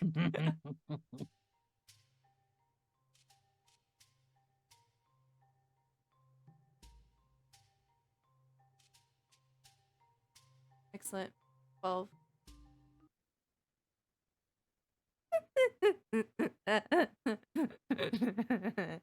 You hear two wicked laughs as slowly stepping out from the bush, two hags appear. Oh, no, not you again. They do not seem very troubled as they're perceiving the group of you. They're openly looking you up and down. They don't seem to have noticed Garen, but they do see Quick. They see everyone, the rest of you. They are these wicked-looking creatures. Their skin is slimy. You see these hollow, recessed eyes, and these mouths that have been contorted with violence and gore. Their lips are peeled back. They have these cruel fangs, and instead of hair, they have these long, slimy strands of seaweed that also makes up most of their clothing. Their hands raise up, and instead of fingers, they're more like talons, and they're pointing at Pole. Were you one of the ones screaming? The screaming is what brought us here. Oh, no, it wasn't me. I Maybe think it it's was probably you. the dead fella. They kind of turn towards KayBee. The other one laughs. Oh, from the sounds of it, attack. there are many.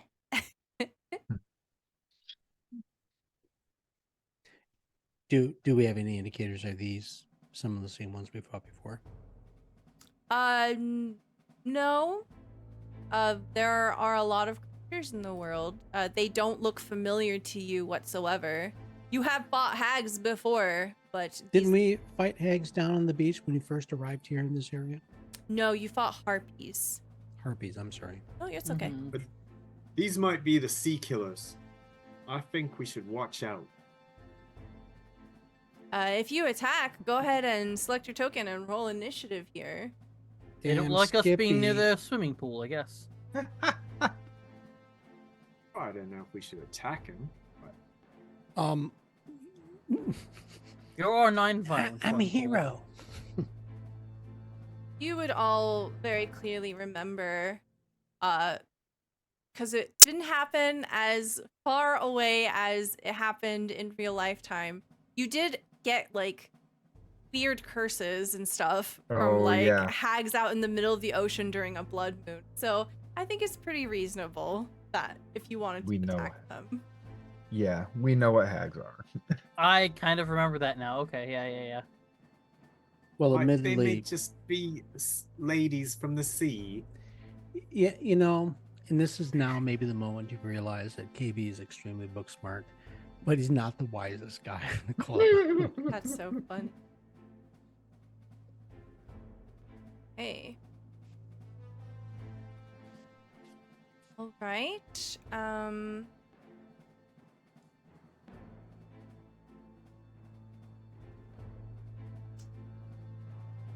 And I get from KayBee, Finn, and Cole insight checks. Garen, you cannot see them right now. 14 from Cole, 14 from KayBee, 17 from Finn. Finn, you have a feeling that they are trying to distract you from something. You aren't quite sure what.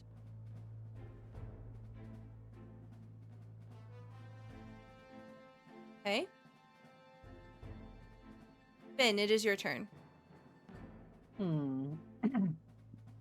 Well, as Paul has pointed out, we don't really have to fight, and I'd be just okay if you tell us. I have this strange feeling you're distracting us from something. Is there anything you would like to say? You see their eyes are a little shocked as they look between each other. And immediately at this, they snarl and then they go as if to strike, but it's not their turn. All right. Well, I tried, and yeah, we'll stick with club. I'll just go ahead and use my great club on, I don't know, the right one over here. Or Okay, the one on we'll there. say that one has red eyes and the other one has yellow eyes. Well, then I'll go after the yellow eyes. Okay. Close. Welcome in, Raiders. Thank you so much for the raid. Hello, Hi, Roman Roman DM. DM. Hey, Woo! how's it going? We are about to get into a combat. Pipe.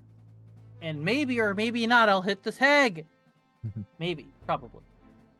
You rolled an 11. Armor class is 14. You Darn it. miss. You bring No. your club down, but she's a little too quick. She slides out of the way, and she. We get to roll again. You do At have. that laugh, he's just going to use the rebound swing, so kind of like a whoa kind of thing, Mhm. and just is gonna go for it again. Okay. Damn it! Well, she dodges again. No!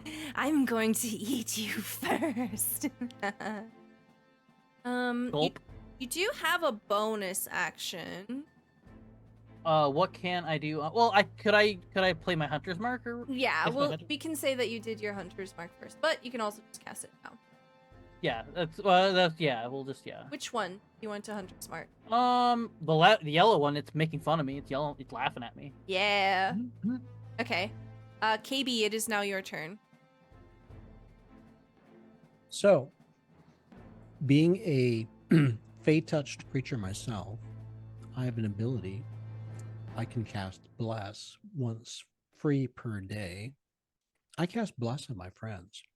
So, I say some words of ancient Sylvan, a mystery from the depth of the forest, something obscure. Maybe nobody understands. Maybe these hags, these vile Fey creatures, maybe they know. It is, in essence, a counter to a curse. I bless my friends. They are graced by the deep secrets of the forest as I apply bless to Finn and Garen and Pole. They're blessed. That is my action. Okay. Garen and Paul. So I am now concentrating. I'm going to then I got a thing. Oh my god, I keep forgetting all the things. It has been a while. Yeah, I know, right? I'm going to use an action surge because I'm also a fighter. Mm-hmm. And with that, I am going to attack. So I'm concentrating and I'm going to whip out the lance and poke Miss Red Eyes in her 2 eyes with my Okay. action. Poke twice. First poke. First poke. You have to beat a 14. Damn. 18.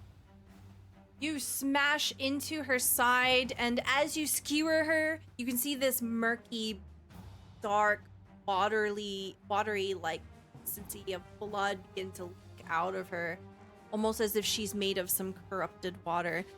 Ouch, that looks like that hurts. Maybe I should do it again. Check again. Yep. She second cries out. attack in my action. And that's my turn. Your attacks are devastating. You see that she does not look good. Garen, it is your turn. You are blessed, and you are also effectively hidden. Right. So Garen is gonna step out this way and take a shot at Red. Okay. And since he has surprise, if it hits, it crits. That's a hit. You. Yeah. Oh, wow, low roll, but I can re-roll that one. You don't need to. Tell me how you kill her. Oh, she's dead. Okay. So Garen's gonna come around and get his characteristic finish, where she's probably taunting KayBee after being stabbed, trying to act tough, and then Garen just lets the arrow loose and it goes straight into her eye. As it hits her eye, there's a solid thunk, and then she crumples. And as she hits the ground, the other sea hag. "Ah, my sister! Anything else on your turn? It's gonna be kind of cheesy, but he's gonna duck back here around the corner and try to. Okay. So as you dive behind the corner, you don't see this, but everyone else that's looking at the remaining sea hag, you see that she begins to pull at her hair, and her skin and the seaweed hair begins to pull away, and you see this gaunt creature, this sort of drowned, disgusting, rotting thing. And as you perceive the true visage of the sea hag, are you a humanoid, KayBee? If you are a fae? I don't know. I'm a fae creature. My creature type is fae. I think Fae are a type of Elves humanoid. are humanoids. Thenadiri are not. Okay, so I guess this won't affect you. Is it a charm effect? Because elves may be It's resistant. a fear effect. So, a horrific appearance. Any humanoid that starts its turn within 30 feet of the hag can see the hag's true form and must make a DC 11 wisdom saving throw. If you fail, you get frightened. Well, to be fair, I'm going to roll the saving throw because technically I'm custom lineage. Okay. So let me get a wisdom saving throw from everyone except Garen. That's a 2 from KayBee. We've been rocking it with these wisdom saves today, eh, KayBee? 20 from Finn. Finn is fine. Finn is immune to this. Finn is just angry at being laughed at. I'm gonna use a blessing for Paul to Okay. help ensure this one. You get to roll That's at a advantage. Wisdoms. All right. Yes, wisdom save. Nice. 20. All right. So Pole and Finn, you're able to just shake this off, but there's something horrific about the appearance of the sea hag that shakes you, KayBee. you're frightened for 1 minute, you can repeat this on each of the end of your turn. The Sea Hag's turn now. She is going to...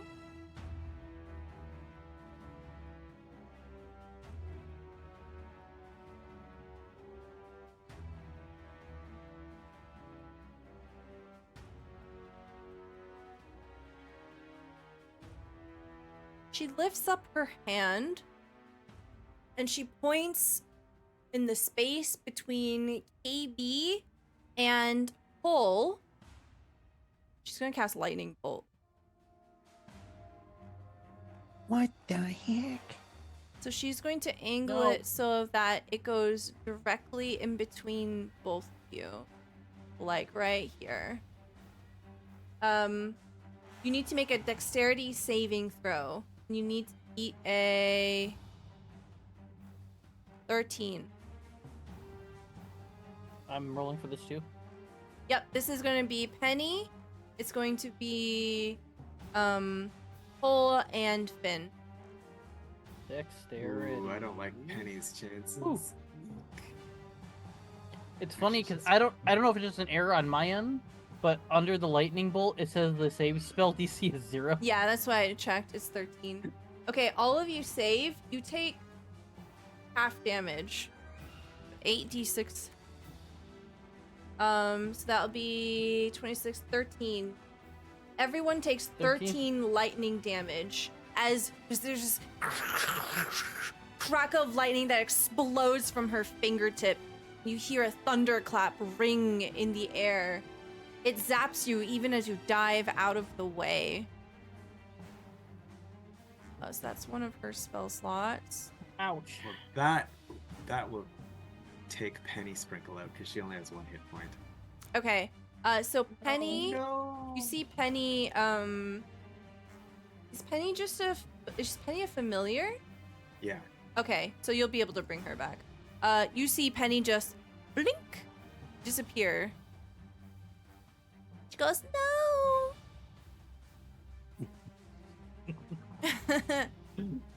Okay, and then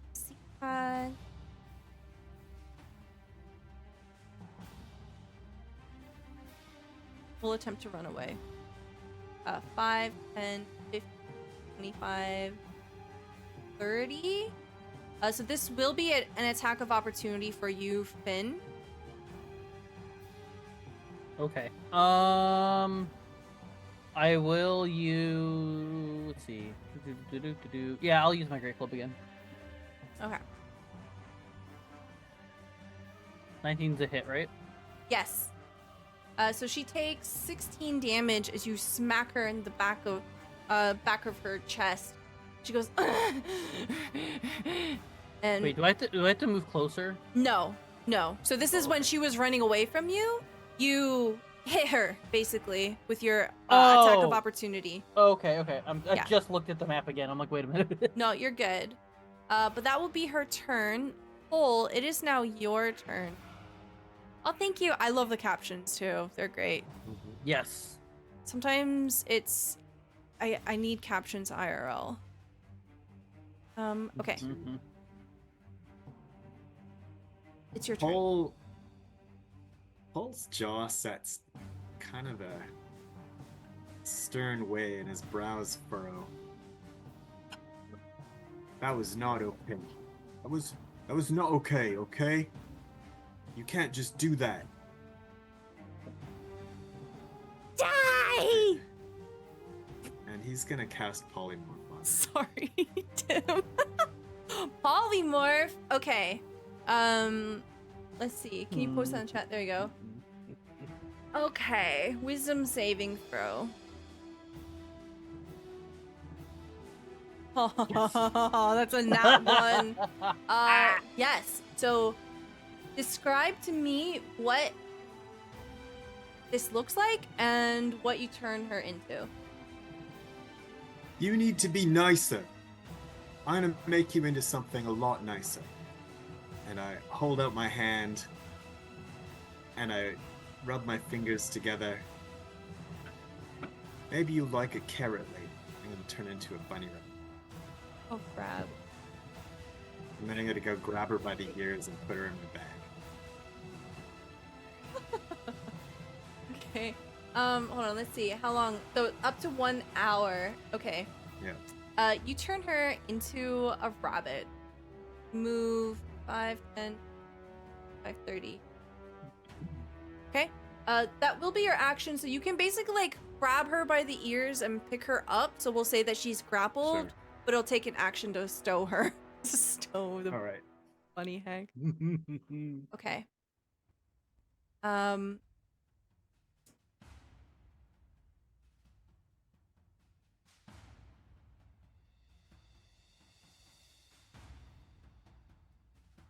And I get a perception check from KayBee. My pleasure. As with great paranoia, I look over my shoulder towards the pool. Okay. You look towards the water and you realize that the water is moving. I'm gonna poke it. Oh, You can poke it on your turn, but whatever it is, it moves up behind you. Oh no, watch out. It's something's going on over there. You see the wind is moving unusually. The grass here underfoot, it's twisting and turning as if there's some sort of gust, but you don't feel it. There's almost an exhale of breath as something invisible, something quite unseen. Oh, you don't actually get to see it. Okay. It's invisible. Even when it attacks, it'll attack you. 15 is a miss, and 11 is a miss. You feel the air out of nowhere try to hit you from the back of your head, back of your shoulder, but you dive out of the way. What was that? Impossible to tell. Actually, wouldn't it have advantage? I think so. I think the invisible condition confers advantage. Okay, so Yep. that would be a 17 Same and as a stealth. 19. I think that's still a miss. Your AC is bananas. 23. Yeah, it is. Yeah. Okay. It doesn't hit you. So there's probably some degree of boing. Is it? Yeah. My awesomeness, it bounces off my awesomeness. Yeah. So I think there might be a thing. Nope, no thing. Okay. It is now Finn's turn. And if you want to So, say can I anything. shout out? Yes. Yeah, I say, Oh, something's attacking me. I can't see it. Okay. And then Finn will turn around, look past KayBee, not notice. Where is it, KayBee? Where'd you feel it? I'm pointing with my lance, kind of like over in the direction I think it attacked me from. Okay.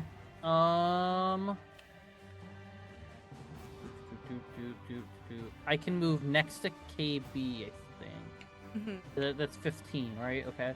And then I guess it's only 15. I can probably do this too. I guess I'll just right behind KayBee. I'll just start to try to use my great club in that general direction. Okay. I don't know where I'm swinging.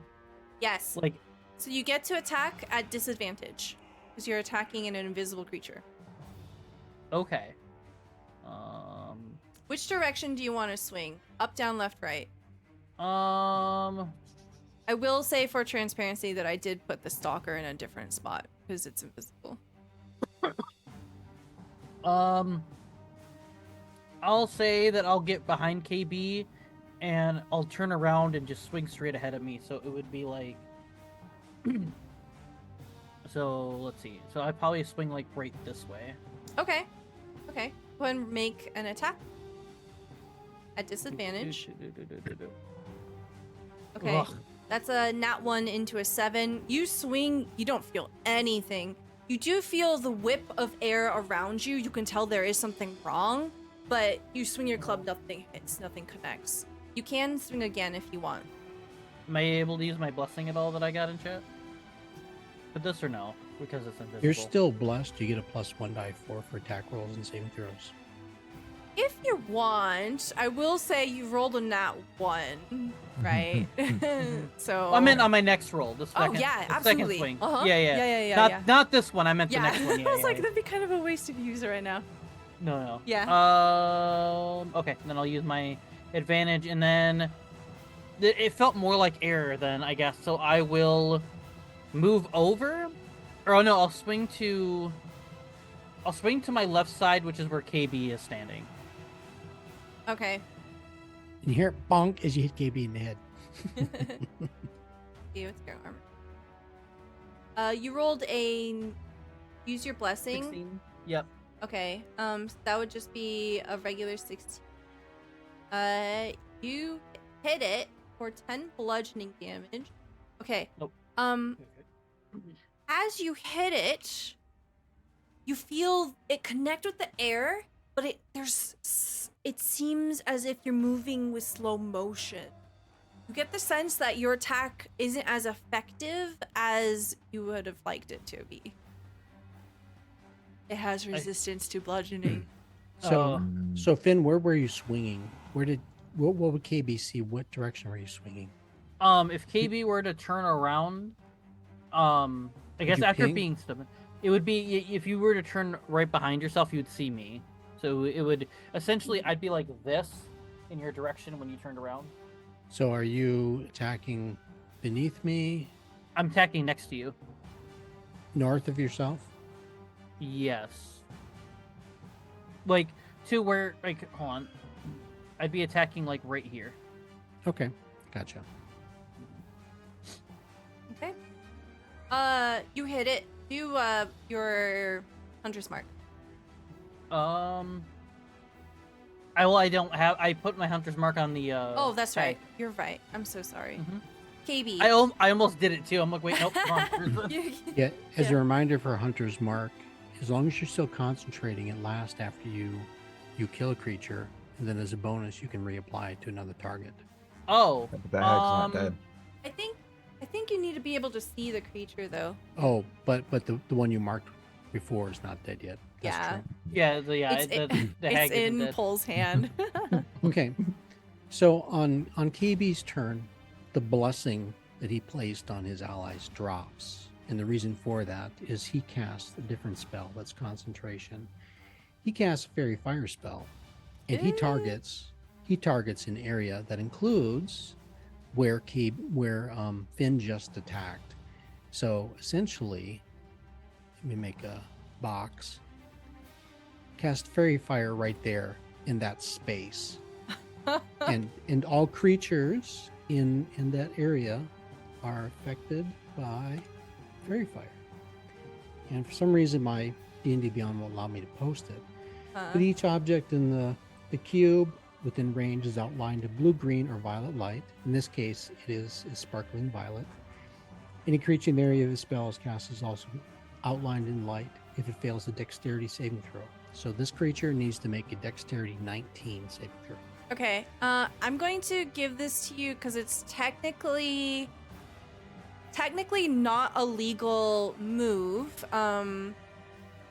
But we'll say that at the end of Finn's turn, that he gets pushed here because he cannot occupy the space of another creature. And I'll say you can move your fairy fire here. Oh, okay. So in other words, Yeah, 'cause- where he was standing is where the creature Yeah, is. Finn was standing exactly where the creature is. Oh, would that have affected anything I did? No, which is Okay. why I'm elaborating now. Okay. Oh, I okay. appreciate that. Yeah. Okay. So, yeah, it gets revealed here. You see the explosion of light. Is there a save? It's a Dex 19 saving throw. If it makes it save, fairy fire does not attach to it. It does not save. Okay, so any attack roll against the affected creature has advantage if the attacker can see it, and the affected creature or object doesn't benefit from being invisible. So this is specifically a counter invisibility. Yeah, you see the dusting of the fairy fire over the form, and you can basically see the creature now. No, Fatal, I'm being a nice GM because You're so generous Yeah. and kind. thank you so much. I appreciate it. That is your action. Anything else for you? Go get him, boys. Nope. Okay. Garen, And actually, oh, and actually, I guess I could throw a dagger. okay. It would be disadvantage because you're in melee with it. Oh wait, I you can don't just throw it. you can just stab him with a dagger. I can't. Actually, I could. You're yeah, off. let's do that. Yeah, we can do that. Because when you're mounted and you're carrying a lance, it only uses one weapon. So I got a 30. Okay, that's a hit.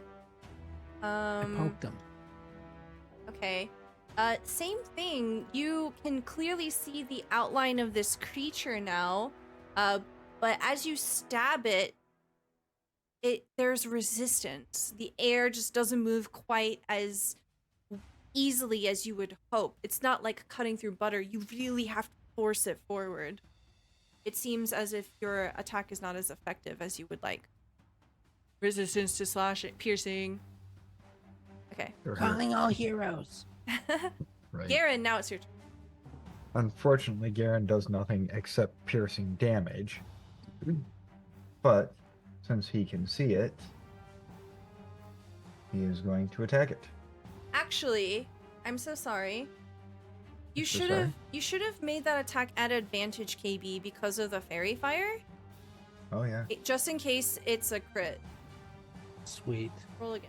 I have the best DM.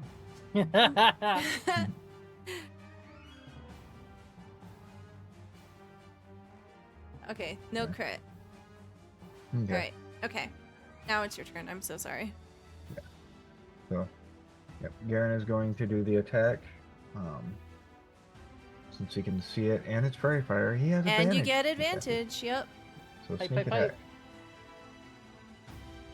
Jesus crit. Christ. That's a crit. Okay. Look at all that green.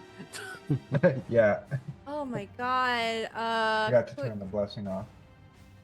quick math. I'm gonna re-roll one of those ones. Okay.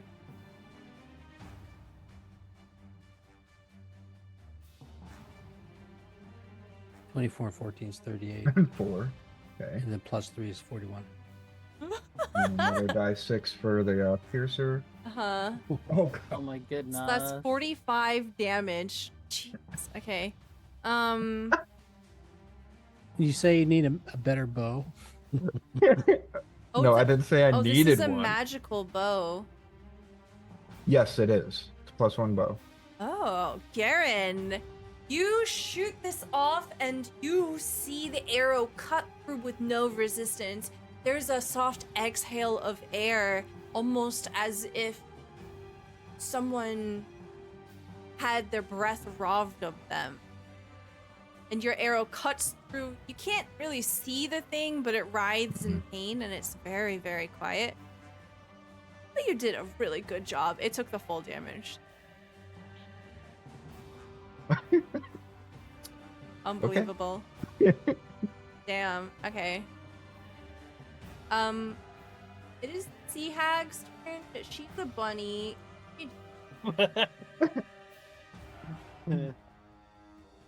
She's Yells gonna, angrily and rabbit. she's gonna try to bite your hand, kick you, anything that she can. I'm gonna consider this as an escape attempt. So it's trying to break out of your grapple. I'm not gonna give it any modifiers. I'll just give it a flat 20. I rolled a nat 1. You don't even have to roll. So you're holding this bunny, and I imagine that the hag, even when polymorphed, it looks absolutely disgusting. It would look the equivalent of like if you found a well with still water that's all murky and like undisturbed and incredibly overgrown with algae. And if you dunked an animal in it, just that sheen of just disgusting like grossness on it. That's what this bunny looks like. It smells foul as you're holding it and it's writhing around trying to get out. That is effectively its turn. Does it get... No. Oh. It's your turn, Paul. You have a bunny in your hand.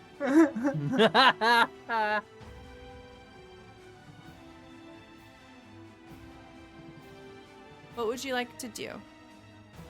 So, this thing that they're fighting from the pool, we can see it because it's all covered with glitter dust. Yes. See its shape. Does it have a mouth? Great question. It does not. No mouth. Hmm. Oh, I can show art. Art. Oh, Ooh. this was stalker. I kind of like. All right.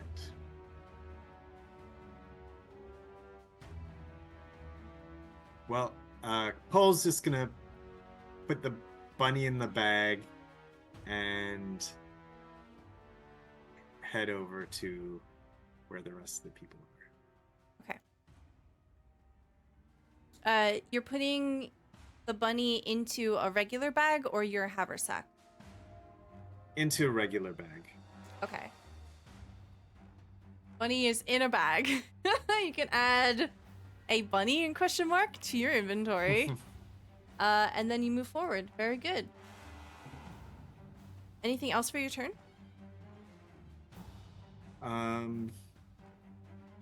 Well, if this thing had a mouth, I was going to throw the bunny in its mouth, but since it doesn't, Oh my god. I'm just going to. Where is it? Can I actually see where it is? Yes. It's that thing? Okay, I Yes, can't it's quite right reach in it. front of Finn. All right. So I guess he'll just cast Blade Barrier and that'll be it. Okay. As Blade this Ward. this elemental creature will attempt to attack. 2 slam attacks. First one hits quick for 10 bludgeoning damage. And it will attack again. An 8. So that probably is a miss. You see it try to smack its appendage into Quick's face. Quick's face whips to the side as he takes a pretty hardy blow, but then he dodges the second attack. Finn, it is now your turn. Now that Finn can see exactly where it is, Finn is going to. So, I know Finn is gonna recalculate. He gets the. He got. I did get the sense, right? It dawned on me that bludgeoning damage is not working. It works. It's just half damage. What the heck? And so Finn will. I don't know if this takes an action. It does, I guess, but he's gonna switch from his great club to his hand axe. Okay. I'll just give it to you for free. Well, aren't you so nice? So I'll take the hand axe and I will slash at it. Okay. Cool. You get advantage, so that's technically a crit. Nice. I like that. That's great. It takes 9 damage here. Did you want to start off with your hunter's mark? Because the bunny's gone, basically. Is it gone then? I guess. No, Yeah, you can move it with a bonus Oh action. yeah, because I can see the bunny. Right. Okay. Yeah. I'll move the hunter's mark over then. Okay. So I will do the additional. Haha. Okay. That's going to be 9, 10, 11, 12, 13, 15 damage here. You slash with your hand axe, and you can tell that it's also not as effective. Probably because it's not magic. Yeah. You get another attack. Do I get a sense that I get more damage out of the hand axe than I do the great club? The Great Club definitely does more damage. In Oh, the okay. sense that it's just a bigger weapon. Okay. Well then, I already did the switch, so I'll just stick with for this turn. I'll just stick with the hand axe. Okay. A 19's a hit, 8 slashing damage. Okay. Also, you connect again, but it doesn't seem to be as effective as you would hope. Ooh. KayBee, it is your turn. All the pokes. Lots of poking. I think also for a general rule, I don't think you would be able to switch between your 2 attacks, Finn, because the idea with the extra attack is that you're just like, you're talented enough that you can like do a quick two Yeah, attacks. yeah. So I don't think it would make sense to do something in also- between. After I said that in my head and I did the swing, I also thought in my head I would just do the thing like Mhm. I do with the Great At Club. So yeah. So I forgot to Damn! roll. I forgot to roll advantage. So that What is first attack that? is 11 points with the lance, Damn. and then the second attack that he gets, rolling with advantage, is also a crit. Imagine Wow. that. Jeez, that's two So that would be nat 20s in a row. yeah. That so is that too- would be 11, 22, 34 damage of pokes with a magic lance. A magic magic. lance. Okay. Magic. How much you said? 32? Math 30, 34, 34. 11, Okay. 11, 12. There's a very heroic stance here as you stab your lance forward and then you pull back and you manage to stab again in the same spot. You see very, very subtly, there's a hole beginning to form in the middle of this creature, and the edges of it are ripping apart, almost as if it's fraying and threatening to just blow away entirely. In the name of Lady Arlen. Garen, it's your turn. All right. One more shot. See if we do her. The AC is 14. That's a hit. Sweet. So, I'm gonna re-roll that one.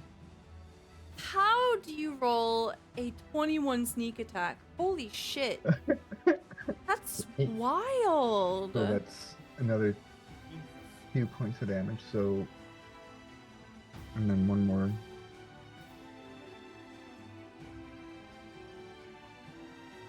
All right. It's fine. You don't have to do the math. How do you kill it? Okay. It's dead. It's dead. It done be doomed. My brain. I'm tired. and- You're good. I like to imagine that you shoot right above like center mass, and this hole, it sunders the creature in half, and as it breaks apart, there's a exhale, and it just whispers away. It is gone. And then save for some frantic wriggling inside of a bag on Pole's hip. Everything around you is quiet.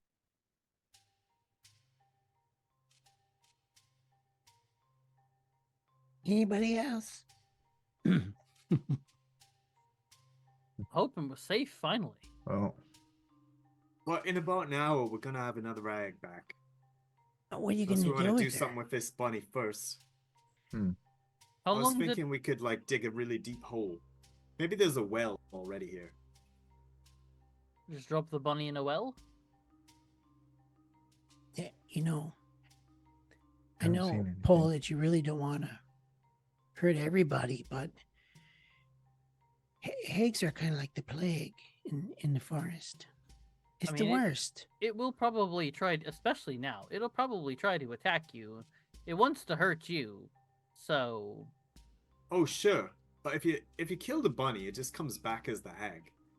There's no Oh. point doing anything with it now. We want to get it in a position where we'll have a good advantage, like in a cage or down a well or something. oh, that's yes, I like that. I don't know if we have any wells. Or buried at the bottom of the sea. Whatever. Pole, can I get a insight check? Finn looks over at the pool to see how deep it is. You get the sense that you can't drown a sea hag. No. No. I figure you can't drown a sea hag, but what you can do is contain one. Mm-hmm. If you can contain one, then it can't hurt nobody. Okay, with a 10 insight, never mind. But this pool is like a wading pool. You don't get the sense that it'd be a great holding of anything. I assume so. Well, you've got an hour. Well, Could you- where do... Bill, Hey. do you have something like KayBee? You have all sorts of gadgets. Do you have like an instant cage? Well, you know, if Friend was here, Friend could take it up in the air and like break its neck with his beak and then let it fall. And it would chin back into the hag and then she'd go splat. through.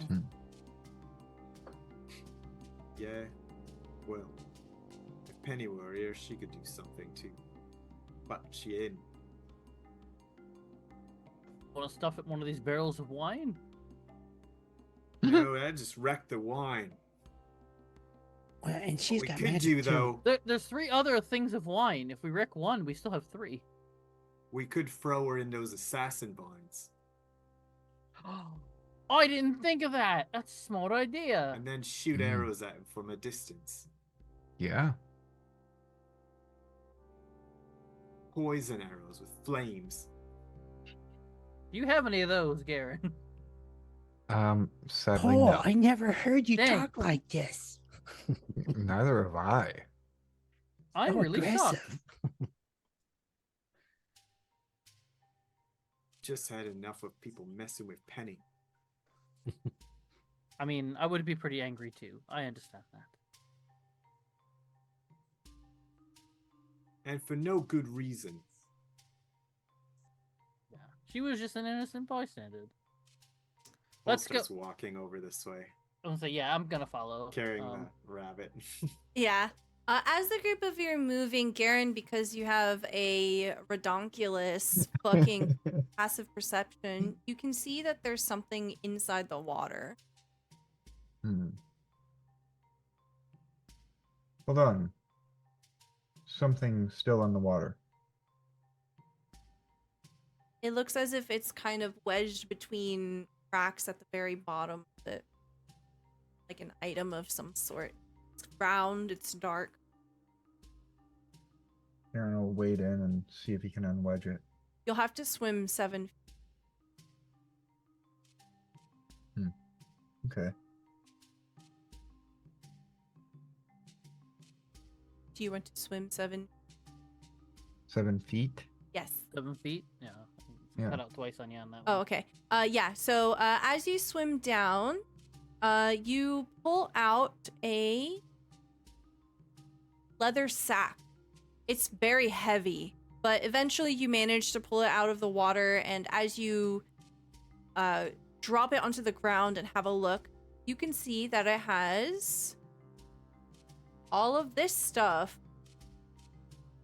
that I'm not going to remember, so please write it down. Wow. 125 gold pieces, a gold paperweight in the shape of a tortoise, a silver candelabra stamped with the symbol of Procan, which you would all know because Procan is worshipped in Saltmarsh, and then 2 potions of greater healing.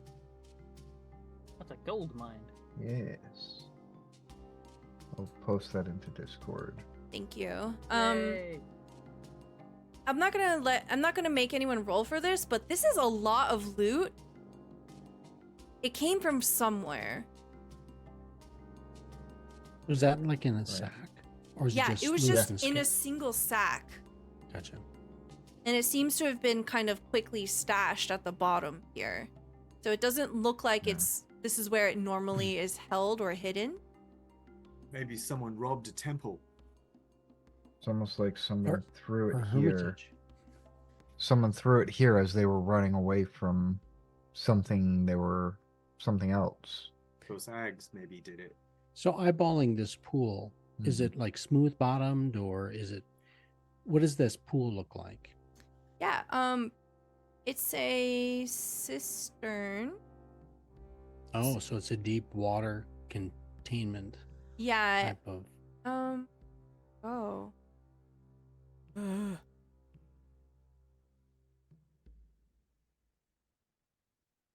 We hear the words, oh, something's in there.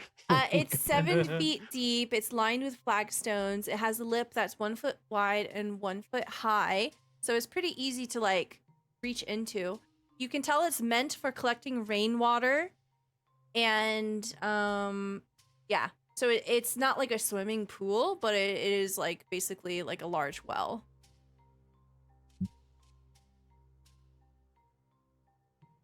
Yeah. It didn't end up there by accident. Fatal said, can they have a roll for a dominate hag ring? I have such a funny story related to that, but I'll have to tell it another time. Remind me and I'll Okay. bring it up. but no, they Yeah, cannot. I gotta hear the story now. So I think Yeah. across the way there's a door down here in the lower compound. Right. Is that doorway open? Is it gated? What do we see? Anything about that entrance? Yeah, Interesting. so from your angle especially, you can see that it opens up towards the ocean. You can So tell it goes out. it goes out towards the shore. Okay. So this is accessible by the water side. Zoom out. I guess we better catch up with Paul. Yes, definitely. Garen will sling the sack over his shoulder and hook it down up.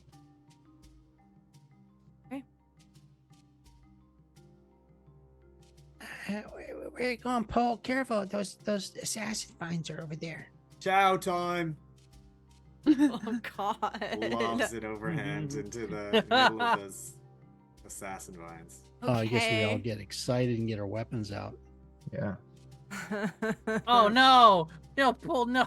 Well, anything could happen because as soon as it drops to 0 hit points, it's gonna no longer be a bunny. So Oh, that's true. That's very true. Yeah. But what if like she's the caretaker for the assassin vines? She'll go like, Then we have a real good reason to burn them all down.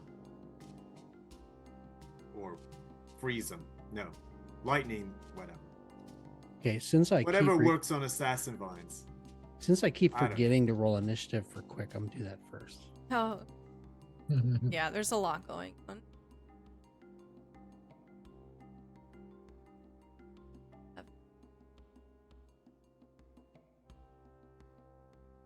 In case it matters to anybody, my cat has knocked the fuck out on my desk. I saw It's Lexi adorable, drop- so it matters. They Yeah, should you matter can to see his- everyone. I see feats. Oh no, the feet. Sorry, like Something is not right about KayBee's character sheet. Okay. I can't roll a 1 because I have a +4 for initiative. Okay. We can look at it after stream. But feel free to. I fixed it. Okay. Well. Actually, no, it'd be a 5. I can edit it. Fine. Done. Cool. All right. You throw the hag in its bunny form at the vines, and immediately, as soon as it arcs into distance, the vines begin to lash out. You see it in rhythmic frenzy. All 4 of them begin to attack, and very quickly, the hag is completely surrounded by vines. She pops back into existence as she hits the ground here, and the vines are active and attacking. Pole, it is your turn, effectively. Paul's gonna go make some popcorn over here. Okay, very good. Quick's turn.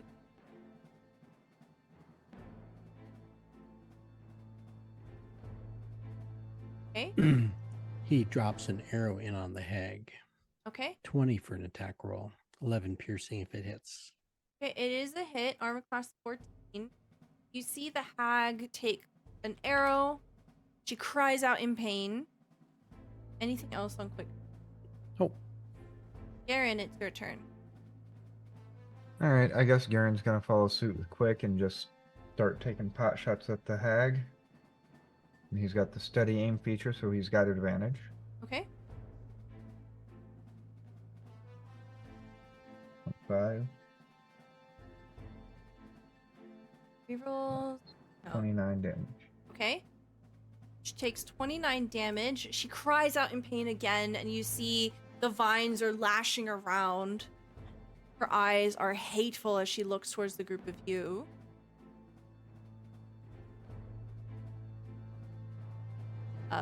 Finn, it is your turn. If you want to do anything, you don't have to. I was gonna say I can't do anything within range, and I feel like the vines would whip in my face if I try to get near them. So I don't know if there's anything I can do in this instance. Okay. It is the sea hag's turn. She does get to do something here. What is this?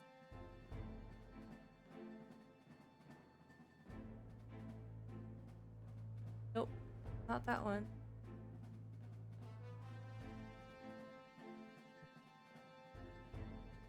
KayBee's like, watch, she's gonna like teleport. Yeah, Misty step. I'm looking. She doesn't have that. Okay. But she does have a lightning bolt. Oh God. shit.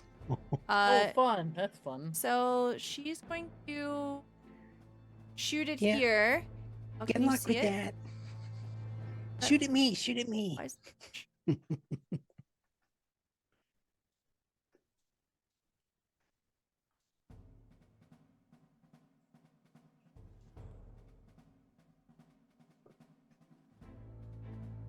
She's going to shoot it here. Can you see that? Yeah, I can see it. Yeah, she can hit Okay. me. Yeah, so I can she's try it. she's I gonna see she can hit- get one of us. It's a Mhm. 5-foot thick beam, so she could technically hit all three of you. Can't wait till I'm DMing for you. Listen, I'm so nice to you. Also, you can try. You can do your worst. I challenge you. I would love for you to DM for me. I need dexterity saving throws from all three of you. You need to be, I think it was a 13. Yes, 13. Woohoo! Once Garen saves, Finn 13. saves. Yeah, Yeah. Garen takes no damage I'm checking the thing.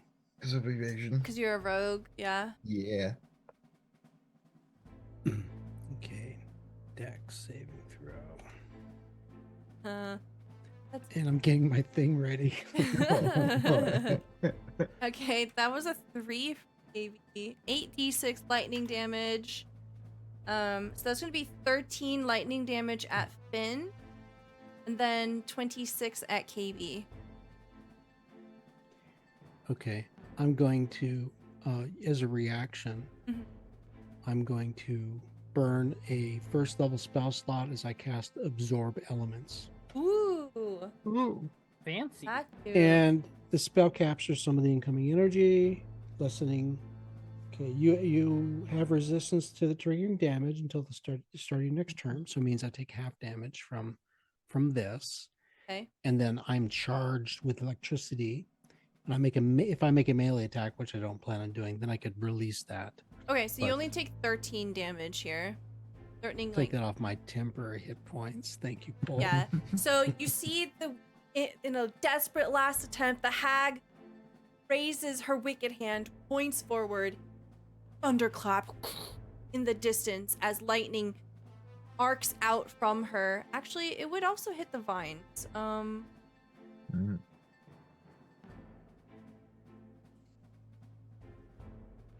They both fail. No, one fails. The other one succeeds. This one will take 26 damage. In case it matters, never know. This one takes 13 damage here. So those two are also affected by the lightning bolt. And as soon as she gets that one off, there is a devastating crunch as all of the vines begin to wallow onto her, and she is definitely dead. Ah, That is effectively the end of combat. well, You can hear the thrashing. It's quite grim, actually, as you hear the walloping of these vines onto her body. And they keep going even after she's dead. You can tell that there isn't great intelligence in these creatures, and they are actively trying to deal with a threat. Eventually, the vines settle. There's a Were they quiet. at all diminished? Did she damage them? Yes, she damaged this top one pretty decently, and this one is a little singed, but it's fine. Okay. The two behind her are absolutely untouched. Hmm.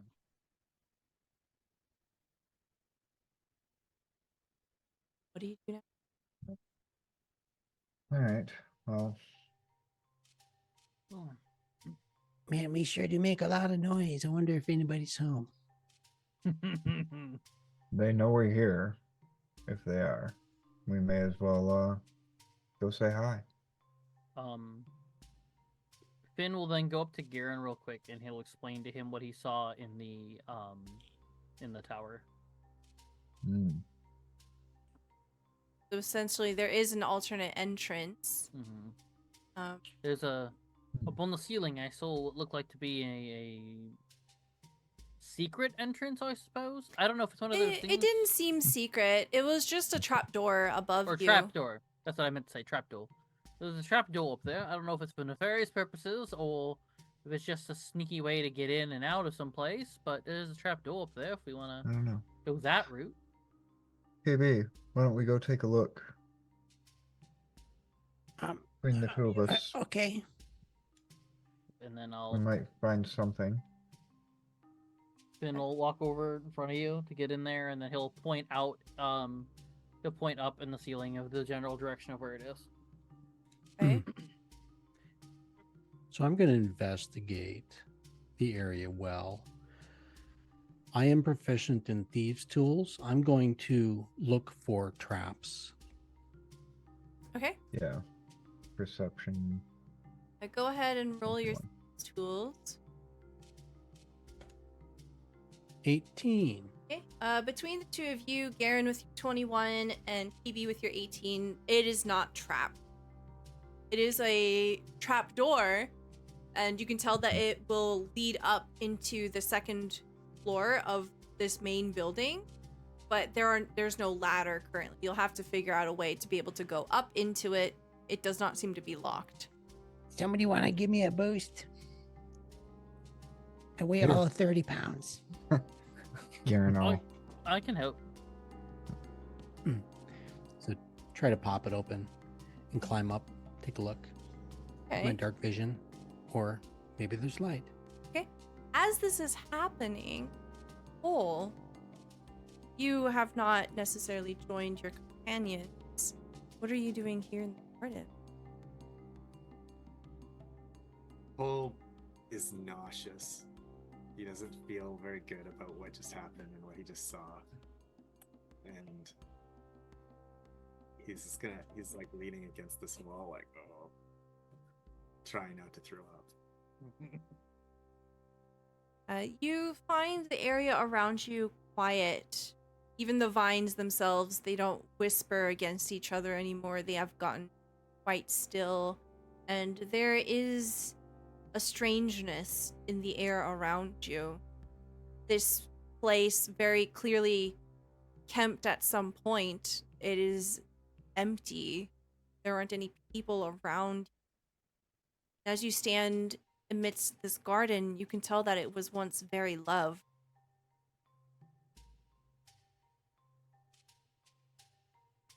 Do you intend to stay here for some time? Yeah, I think he will. I think he's actually gonna sit down in the dirt Okay. and start pulling weeds like he saw KayBee do before. Just kind of absently. Yeah, as you are sitting there and you're pulling at the weeds, it feels good. You can tell that it is helping the plants, that it is something that someone who loved this place would also want to do or have been done. Something about what you just saw, though it weighs heavy on you, perhaps emotionally and mentally, it also weighs on you physically. You have drawn the balance card. Your hit points are reduced to half. Current hit points.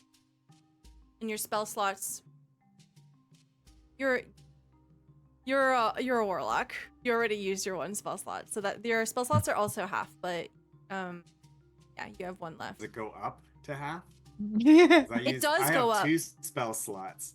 Are you at 0 now? Okay, I'm it at does 0, go yeah. up. Yes. So the balance card, it will literally take you up or down to half. All right. Yeah, so you do recover a spell slot Wow. here.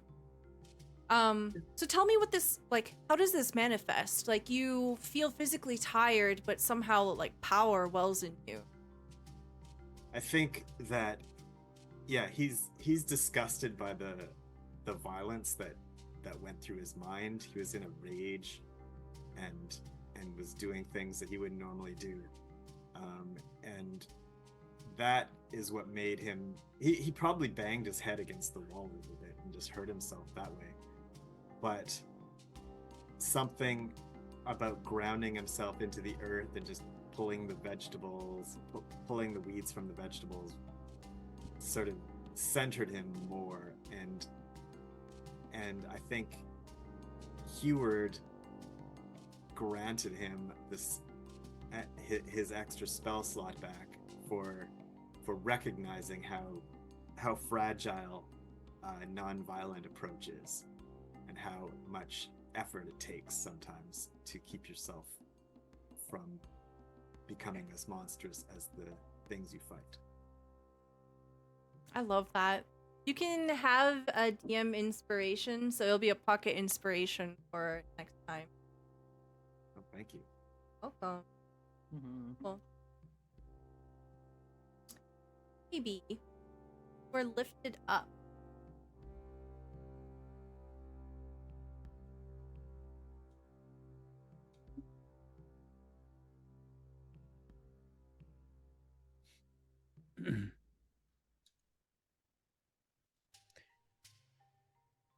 So, what does it look like as you're crawling up? How are you boosted up, essentially? How am I doing? What? How are you boosted up? Like, what does this look like as you are crawling up into the second floor? Well, depending on who's hoisting me and how they lifted me, they might be holding me by my ankles, and then I reach up and I clamber up with my stubby fingers. Yeah. Finn and Garen work together to Yeah. boost him up. Or maybe they do a dwarf toss. That's No, it will possible be nice. too. So I clamber up, and being in a new place, and I guess those are windows, maybe, and there's light here. Initially, I'm very quiet, and I'm looking around. I know that I could be behind enemy lines, kind of thing. So I'm looking around, and immediately I'm thinking about, okay, I need to get my friends up here. So I undo my pack and take out a coil of rope, and I will fasten it to something, maybe to the window there. I don't know if my inventory has a. Let me look. I think it'd be pretty fair to say you have rope. Yeah, I know I have rope, but I think I probably have a grapnel hook, something for climbing gear. Mm-hmm. I'm like the guy that has always got the tool. Yeah, I would even say, like, if you needed to make a improv grappling hook, you could do that. You're definitely the person. In fact, So go ahead and roll me your Tinker's Tools or a crafting check here. Tinker's Tools. I love Tinker's Tools. 18. You have a grappling hook now. Yay. So then moments after being hoisted up into the space, a rope drops down between Finn and Garen so they can climb up. Okay. So I stand there. I get legs is down below, I guess. Okay, yeah. And so I bring out my sword and I'm at the ready. Yeah, so in the time that it takes you to make this grappling hook, you are kind of looking around. The smell of the distillery below kind of wafts up, and you can smell it here. This looks like something that used to be a guard tower. And you're looking around. As you look at the doorway, which is over to the west side, it has been barricaded shut from the inside. So you could easily unbarricade it from where you are. You look out, you can see arrow slits around you. They give a view of the area below. And you set up this grappling hook. Below, Finn and Garen, you see the rope come down, but you notice that pole is not with you. Go ahead, Finn. I'll get pull. Are you okay? I will. I'll go up and I'll climb the rope. Okay. Then you climb up in here with KayBee. You see the same. This is a guard tower. And you see, as you're climbing up, there actually, never mind. Don't worry about it. Okay, I will not worry about it till I need to.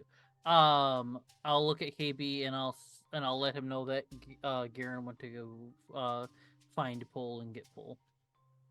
Yeah, we need to stay together. Yeah, well, I agree, but he wasn't down there. But he brought the rope down. I figured one of us should climb up here. And he looks around. There doesn't seem to be much. Maybe a guard's tower? I don't. What have you been able to? Have you seen anything move in this room yet? Well, it's barricaded. Oh, Yeah, maybe before we should get more people up here before we tear it apart. As you oh, say that, okay. Garen, you begin to make your way over towards Pole. You see that Pole is sitting down in the dirt, pulling weeds.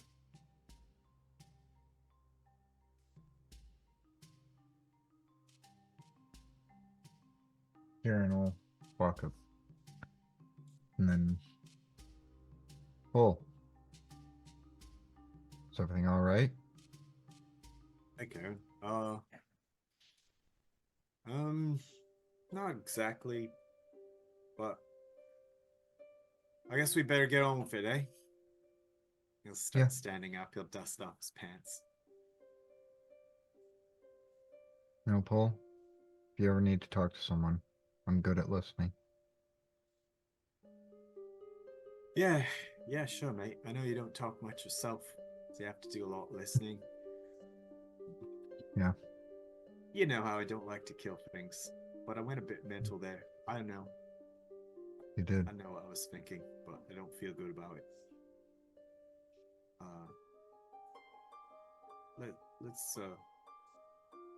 Let's catch up with the rest of them, eh? Yeah. What's going on over there anyway? Yeah, Ben was right. There was a doorway. Looks like it goes up. KayBee dropped a rope down. All right, let's get up there then. Yep. Okay. As the group of you climb up into the guard tower, I think that's a good place for us to end the session for tonight. Right. Yay! The very combat heavy game today, but I think that was a good way to shake off the rust, and get back into character and had some interesting developments with some of the character decisions here. But Yeah. we'll get more into that next time. Let's round off the evening with some outros. Please tell me who you are, where we can find you, and what your favorite part of today's episode was. And we'll start with KB. I'm KayBee. Sometimes people call me GeekDice or Sean, but I'm truly KayBee. So today was interesting. I did enjoy the combat. I always enjoy combat. I'm definitely a combat type of player, but the role play is great too, especially with this group. We've got some really solid players who get into character. They know their character. And I'll tell you, as many years I've played RPGs, D&D specifically, I think that's one of the things that is most rewarding for me is when I can identify with a character and really enjoy the character and kind of experience the gamut of what that character's experiences are. And we get that with this group.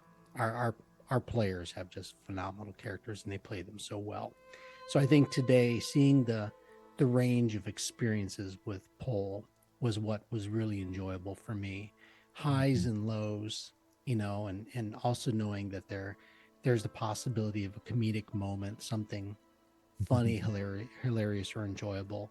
That's always a delight for me. So today my hat's off, a deep bow to Indicarus for the roller coaster ride that is the journey of Pole. You can find me at on X at geek_dice. Thanks. Yo, we'll pop on over to GodfatherWraith. Hi, I'm GodfatherWraith. I really don't have any presence on social media, but you can usually find me here in Stella's chat and her Discord or in other members of the community. So I have to completely agree with GeekDice. Whole was the moment the whole way. Just all of the emotions that he brings in here. Yeah, great job, Andy. Thank you. And then Indicarus. Hi. Hi, yeah. I'm Indicris, and I play Pole. And thank you for the nice, kind words, Garen and KayBee. I I had fun doing the roller coaster, and it was fun doing the, getting out the big spells. I think they made a difference. By Yes. slowing down the combat, you don't have to fight as many things at once. Yes, let me just tell you right away that I was scared for all of you because we're down Emma and the challenge rating for the monstrous Periaton is 11. And yeah, I was like, oh, this is gonna be really bad. But you managed to take a lot of its momentum out and get everyone into position. So yes, hats off to you. Like the whole way that combat played out was because Pole did the banish, and then you basically Polymorph on the hag. polymorph the hag. You took the hag out of the fight because like the hags themselves don't really have a pretty high challenge rating. Like they're on their own pretty squishy. But with the invisible stalker together, like it can be pretty devastating as a combination. And like you can tell just from like the spells, if you had the stalker in your face and she was off, both of them were available to use their spells, it would have been pretty monstrous. So well done. Very, very well done. Thanks. My favorite thing today though was actually KayBee stuff. Just bringing out the gadgets. I liked as soon as we got into this garden, which I like the garden too. There's a garden and it's not tended and we care about that was cool. And KayBee automatically was bringing out some tools, like little gadgets for the farm and going at it. And yeah, and then of course Friend, the tragedy of Friend was there, and then KayBee right to the end, like he's got the rope, he's ready to roll, he's got everything ready, the most prepared guy in the business. Thank you very much. So yeah, it's like he said about me, like GeekDice has a solid grasp of this character. Like there are no missing pieces. Thank you so much. Sorry, I have to sneeze all of a sudden. Zombie, go ahead, please. Hello, I am Jacob. I'm Zombie. I am Z. Whatever name you have to call me. I'm the lore keeper and Captain Z of the Good Ship Clip. I probably do too many clips with your own discretion. Today, I mean, I'm just gonna repeat all of the Indicarus love here, because it's been really fun. I laughed. To use a wrestling term, I popped when you turned the hag into a bunny. And then Stella's description of how just sloshy and ugh this bunny is, just in my mind, it's like, because I, in my mind, thought, oh yeah, a fluffy bunny. And then when Stella's like, no, actually, it's if you torturedly dunked this bunny into a thing. It's like, oh, no, that's a... But then the visual of all of that was just really, really funny. So, Polymorph is, like, one of my favorite, like, spells, I think. Because you can just do so much fun with it. It's definitely something that if I get a chance to ever add it into my wizard boy or any other magic character I have, I'm definitely want to use it and probably abuse it. Anyway, you can find me on Twitter at ZombieFighter89. If you go there, there is a pinned tweet with artwork from the lovely Lady May. As I mentioned before, I don't remember if I mentioned this or not. I have a ton of my work on a Google Doc that's in that description. Or in that post. So go there, see all kinds of work I've done, the video edits I've done, the promo videos I've done here, and certain stuff like that. All my work that I've done. And if you're looking for anyone who needs video, audio editing, Twitch clipping, all of that fun jazz, get a hold of me. All of my info is in that Twitter post. And it's just fun to play with y'all again. Yeah, like GeekDice said in chat, go ahead and shout them out, GeekDice. Yeah, I love the character creation minigame. I love making characters. I love making multi-class characters, even though it's like, okay, hey, KayBee is a 9th level dude, but he's a wizard, artificer, fighter. And You know, it doesn't bring mojo in any one of those classes, but optimizing and bringing together features across different classes. It's something I really enjoy playing the game. I like making fancy builds. So there's a great content creator on YouTube. He brings a lot of positivity and is very supporting community on YouTube, and you get in their Discord. Treant Monk makes just some really interesting character builds and is worth investigating if you enjoy that part of D&D, making interesting characters. So definitely check them out. Thank you. And all this talk, you know, let me just give it to you. Today, Garen, you drew the star card, and I think you were absolutely a star in combat. You took out that first hag very quickly, and that really set the tempo for the combat in that second half there. So you can go ahead and increase one stat by 1, cannot exceed 21. So yeah, Nice. Garen gets a little stronger today. Congratulations. Does he have any stats below 21? I know, right? Where you gonna put it? Oh, you're muted. I'm debating if I want to up.